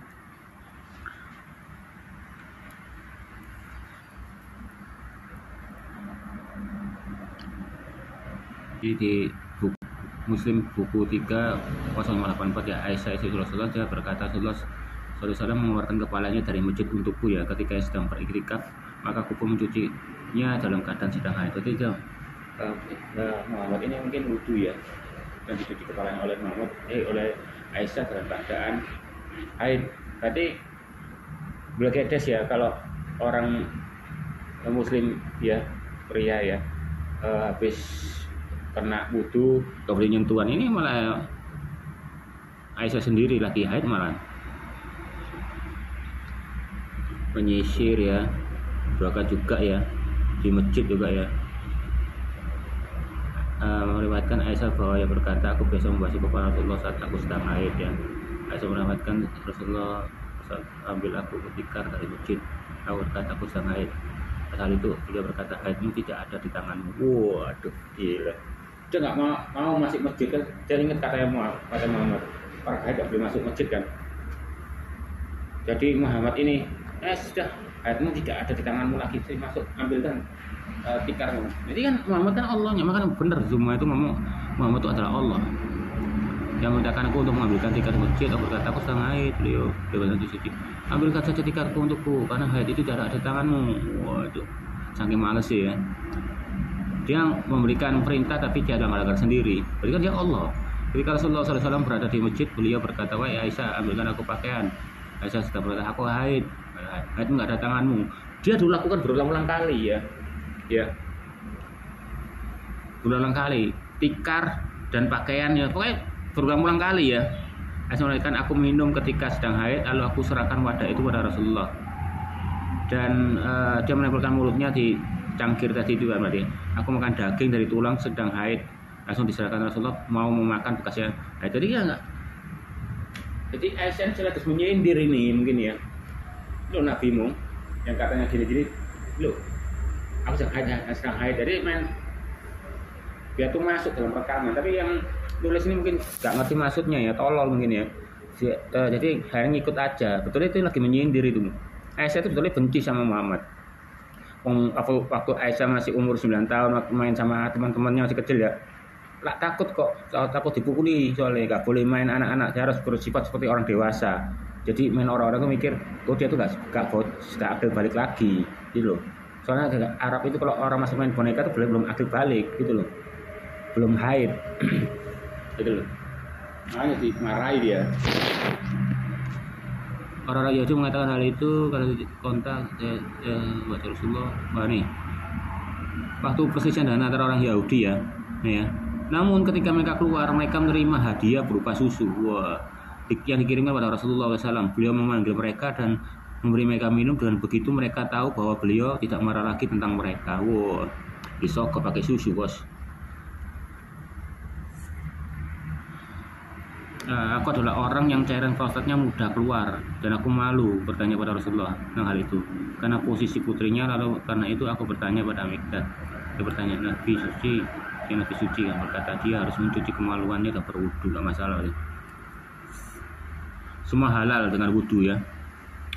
Kalau ingin menggauli istrimu haid ya dengan sihar ya.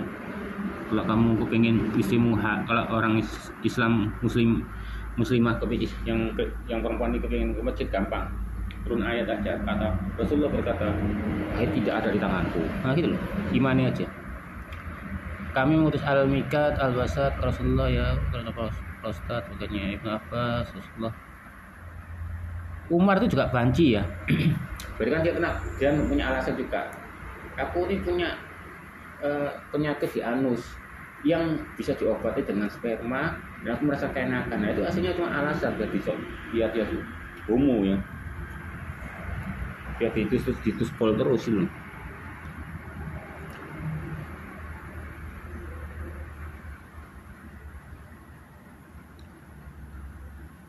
Ini di Muslim ya, buku 3 nomor 0700 ya. Janganlah melakukan ya beliau lagi bertanya, haruskah aku berwudu setelah makan daging unta? Beliau kata iya ya, berwudulah setelah memakannya ya, daging unta ya. Berkata, bolehkah aku sholat di kandang domba? Beliau bersolat salah mengatakan iya ya. Bolehkah aku sholat di tempat unta berbaring? Nggak boleh ya, hanya di kandang domba boleh ya. Aku rasa bukan domba ya, kalau dia Islam itu kambing ya. Ini ya di Muslim buku 3 nomor 0702 ya. Ya. Seolah-olah sesuatu yang telah terjadi padanya sehingga membatalkan wudu. Beliau Nabi suci berkata, ia tak boleh kembali dari sholat ya, kecuali mendengar suara atau mencium bau kentut. Ini apa maksudnya? Tidak ada yang membatalkan wudu ya. Ia tak boleh kembali dari sholat kecuali ia mendengar suara dan mencium bau kentut.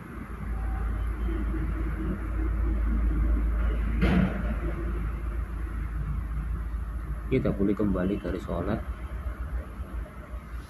Oh, dia nggak boleh kembali dari sholat kecuali kalau dia mencium mendengar suaranya dan baunya kentut ya. Yang boleh aneh-aneh aja ya. Ini juga nih Muslim 30703 ya. Jika salah seorang dari antara kalian merasakan sakit perutnya ya, namun ia ragu apakah keluar satu atau tidak, maka jangan ia keluar dari masjid. Oh jadi gini, kamu nggak dalam keadaan sholat ya, nggak, meskipun perutmu mules namun tuh nggak boleh keluar ya, jangan keluar masjid kecuali dia mendengar suara atau mencium bau, bukan bau kentut ya, ini bau nih. Yang satu ngomong bau dengan kata kentut, berarti ini tambahan nih edit ya. Kalau ini bau tok, berarti gini, kamu jangan keluar dari sholat atau batal sholatmu meskipun kamu sakit parah perutmu ya, sebelum kamu mendengar suara pret atau cium bau mencret. Bau itu batal, boleh untuk keluar dari sholat. Oh gitu.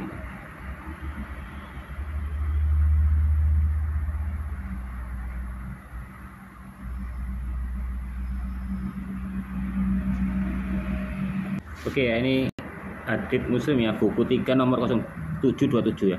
Ibnu Abbas meriwayatkan Rasulullah SAW ya, habis pergi ke jamban, habis ngising ya. Ketika kembali, beliau disuguhi makanan, dikatakan padanya, "Wahai Rasulullah, tidakkah engkau berwudu?" "Mengapa? Aku harus sholat kah?" Sebelumnya Bukhari mengatakan ya, dia mengajarkan kalau kita habis keluar dari jamban itu harus berwudu ya. Tapi sekarang ini Ibnu Abbas ya, pernah ketemu Muhammad itu ketahuan ya habis dari jamban mau langsung makan ya. Terus diingatkan, Rasulullah, tidakkah engkau berwudu? Dia ngomong, ngapain aku sholat aku nggak sholat kok. Aneh. Lucu. Makanya oke ya, ini semua adalah kitab Al-Haid ya, menstruasi, terjemahan kitab Sahih Muslim, kitab ketiga ya. Ini aslinya bahasa Inggris ya.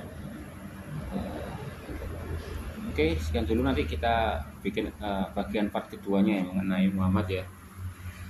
Oke.